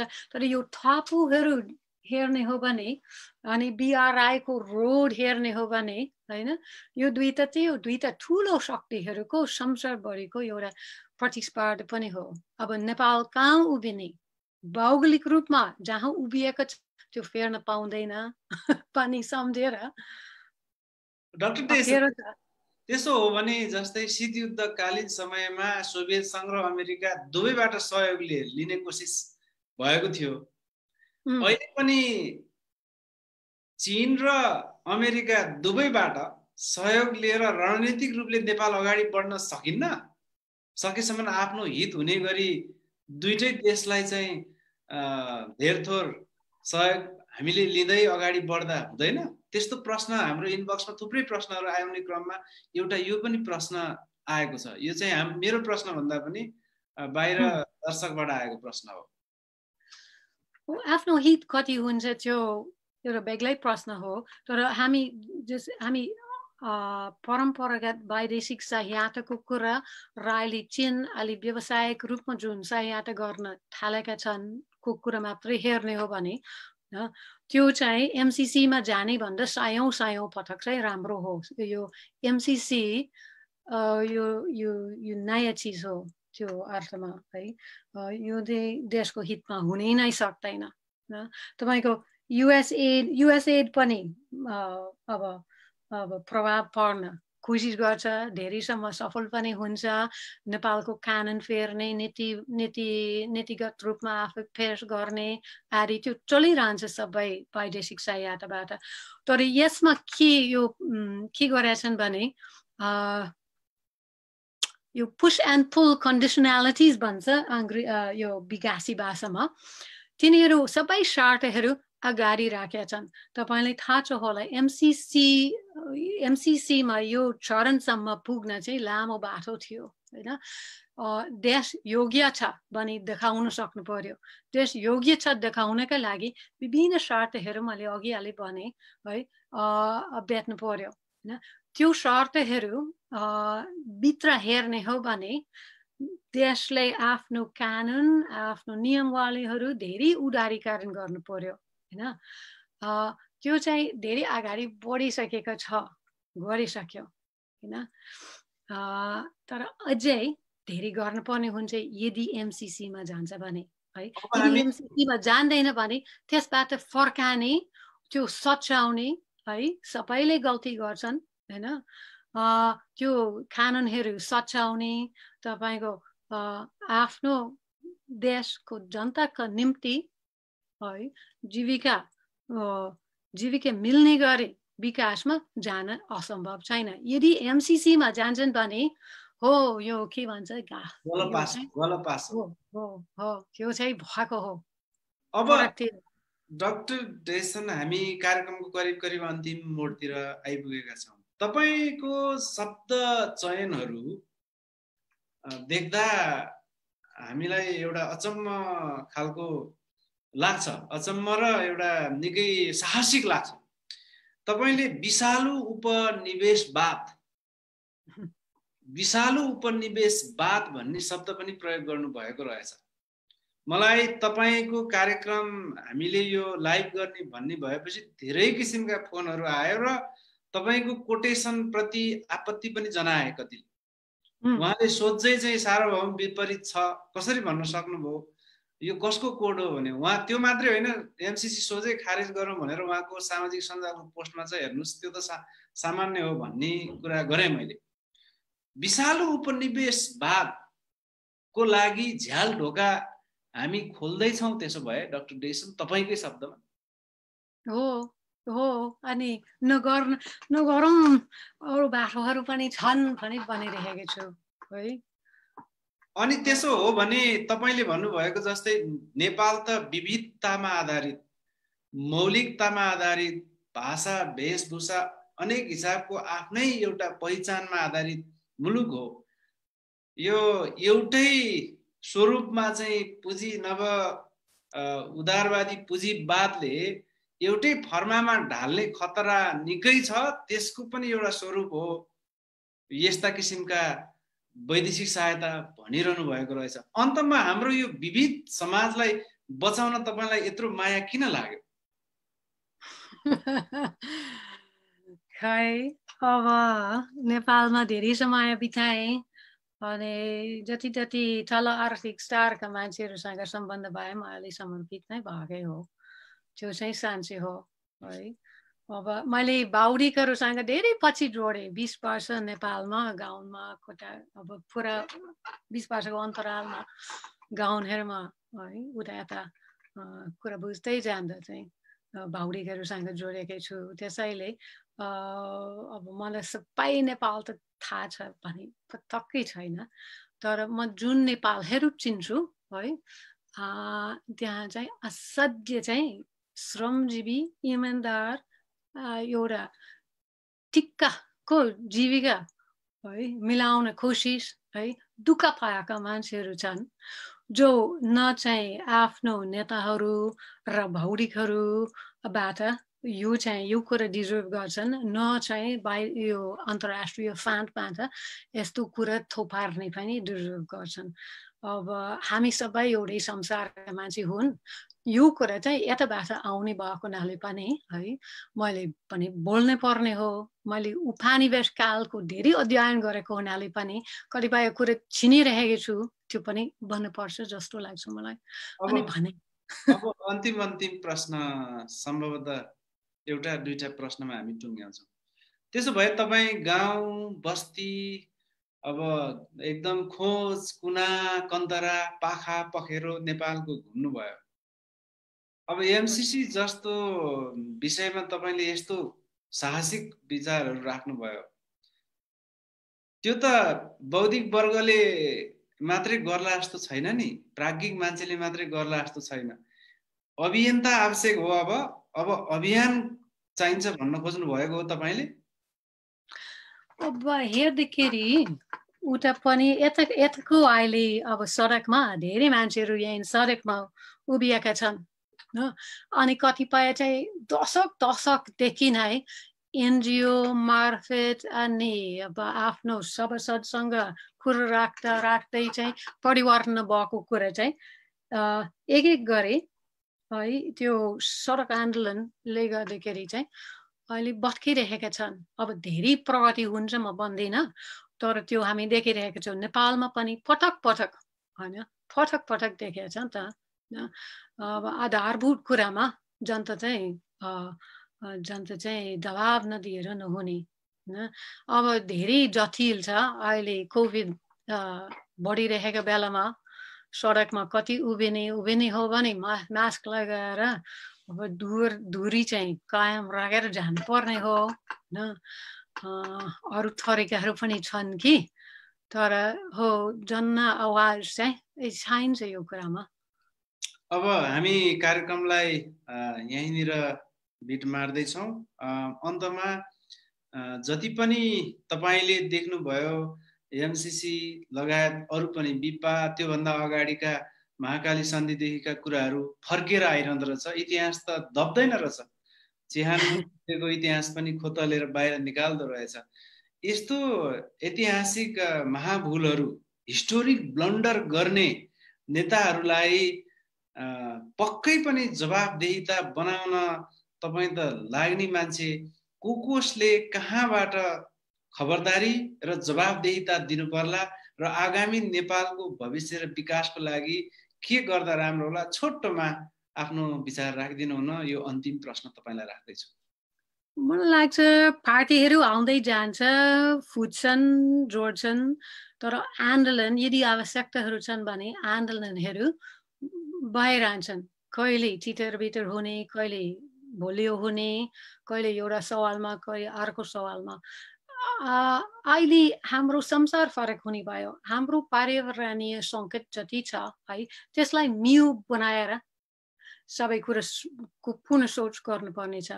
त्यसैले मैले अन्दाज गर्छु कि नेपालको लागि, अन्य ठाउँको लागि पनि, तर नेपालको कुरा गरौँ, नेपालको लागि चाहिँ साँच्चैकै हितकारी आर्थिक व्यवस्था आदि जीविका बनाउने हो भने यो कुरा चाहिँ एकदम स्थानीय रूपबाट है, स्थानीय रूपबाट अनि बिस्तारै यो टाइमै लिन्छ है, स्थानीय रूपबाट सुरु हुने हो है। मैले अघि अलिकति उल्लेख गरेको थियो, अब ग्रामीण अर्थतन्त्रहरू विसर्जन भएछन्, सबै विदेशतिर जानु चाहिँ बाजी बनाएछन्। अहिले यस्तो मौका छ, अहिले चुनौतीको बिचमा मौका छ, मजदुरहरू पठाइरहेका छन् विदेशबाट धमाधम। सरकार चाहिँ भित्राउने तयार पनि भएन, धेरै दबावपछि मात्रै भित्राउन गरेछ। अहिले भनेछ 7 लाखको लागि हामी रोजगार मिलाउनु पर्छ। अब एमसीसीबाट चाहिँ एक मान्छेको हुन्छ है। जाँदा जाँदै तपाईँ एमसीसी बारे के भन्न चाहनुहुन्छ? एक शब्दमा भन्नुपर्दा, 2 शब्दमा भन्नुपर्दा। एमसीसी बारे चुकाउने हुँदैन। यो ठिक्क सजाएको अमेरिकी डलर है, सजाएको खोसेलीको रूपमा आएछ। भित्र हेर्नुहोस्, भित्र विषहरू छन्, अनेकौं विषहरू छन् र तपाईँको सरकारको अधिकार पनि बाँकी रहँदैन र भविष्य राम्रो बनाउने चान्सहरू धेरै क्षेत्रमा, यो ऊर्जाको क्षेत्रमा मात्रै होइन, कि समाप्त हुन्छ कि अझै धेरै गह्रो बनाउँछ। त्यसैले खारेज गरौँ भन्छु म। एमसीसी खारेज गरौँ भन्नुहुन्छ? खारेज गरौँ भन्छु। तपाईलाई कुनै डर छैन यसमा? अब किन डर लाग्ने? अब कुनै कुरा, अब म त बाउरिक मान्छे छु, कुनै कुरा चाहिँ कि ठिक हुन्छ कि बेठिक हुन्छ, केही कुरा धेरै प्रष्ट हुन्छ, कुनै कुरा चाहिँ इन्टरप्रिटेसनको कुरा हुन्छ होइन। तर यो निश्चित नै छ, यदि यो सम्झौता जे छ कि त्यसको सानोतिनो संशोधन गरे पनि अमेरिका स्वीकार्दैन आधारभूत संशोधन है, पारित गर्यो भने अनिवार्य रूपमा यो असमानता बढाउँछ, यो देशको हितमा हुँदैन। हस्, तपाईको खारेज गर भन्छु त। तपाई फेरि जाँदा जाँदै खारेज गरे भन्नुहुन्छ? हजुर। अनि तपाई खारेज गरौँ भन्दै बाटोमा गइरहनु भएको, कोरोनाको बीचमा पनि गइरहनु भएको अभियन्तालाई के भन्नुहुन्छ? धेरै होस गर्नुहोस्, धेरै नै होस गर्नुहोस् है, मास्क लगाउनुहोस्, दूरी कायम गर्नुहोस्। तर एमसीसी खारेज गर्नलाई चाहिँ आन्दोलन गर्नुहोस् भए हुन्थ्यो। अब अर्को उपाय छ, त्यो उपाय अपनाउने हुन्छ। अरू उपाय छैन भने नेपालीहरू धेरै पटक आफ्नो हितको लागि है जोखिम चाहिँ मोल्न गरेका छन्। अनि अब फेरि पनि यो चाहिँ अलि अमूर्त जस्तो देखिन्छ, तर यो चाहिँ यो खालपानीको मुद्दा भन्दा कम छैन सार्वभौमिकताको। तपाईले यसमा एउटा कुरा भन्नुभएको रहेछ, सीमाको विवाद त सानो नेपालको भूमिको टुक्राको विषय हो, एमसीसी त मुटु हो, मुटुमा प्रहार हो पनि भन्नुभएको हो। अब मैले भनेको छैन, तर भन्छु अब म कालापानीको मामलामा सानो भन्दिनँ होइन। त्यहाँ 50-60 वर्ष अघिदेखि चाहिँ भारत बसेको छ, धेरै ठाउँमा सीमा अतिक्रमण गरेको छ, यो गम्भीर सवाल चाहिँ हो।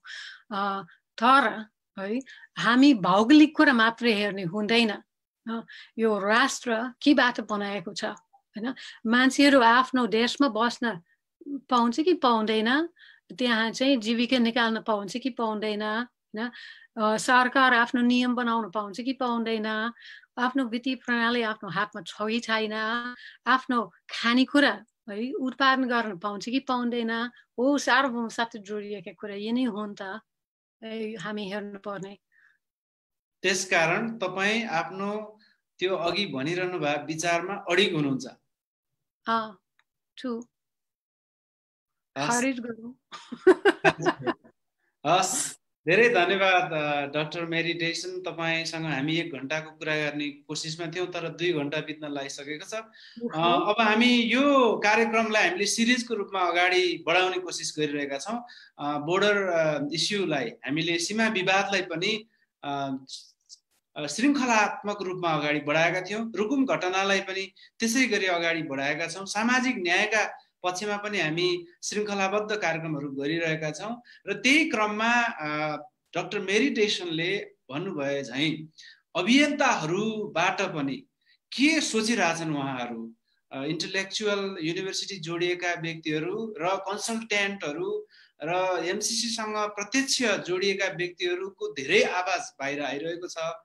प्रत्यक्ष यो सँग सम्बन्धित भएर अभियान हाँकिरहेका व्यक्तिहरूले के सोचिरहेको छ, उहाँहरूको अनुभव के छ, अझै उहाँहरूले महसुसै गरेर सडकमै निस्केको व्यक्तिहरूको पनि महसुस के छ भन्ने विषयलाई जोडेर हामी आगामी कार्यक्रम बनाउन गइरहेका छौँ र छिटै हामी अभियन्ताहरू जोडेर पनि अर्को कार्यक्रममा भेट हुनेछौँ। आज हामीलाई समय दिनुभयो, अमेरिकादेखि यसरी बोलिदिनु भयो, नेपालप्रति यति धेरै माया दर्शाउनु भयो र सबैभन्दा अब यसलाई विवादास्पद भनौँ कि साहसिक भनौँ, एमसीसी खारेज गरौँ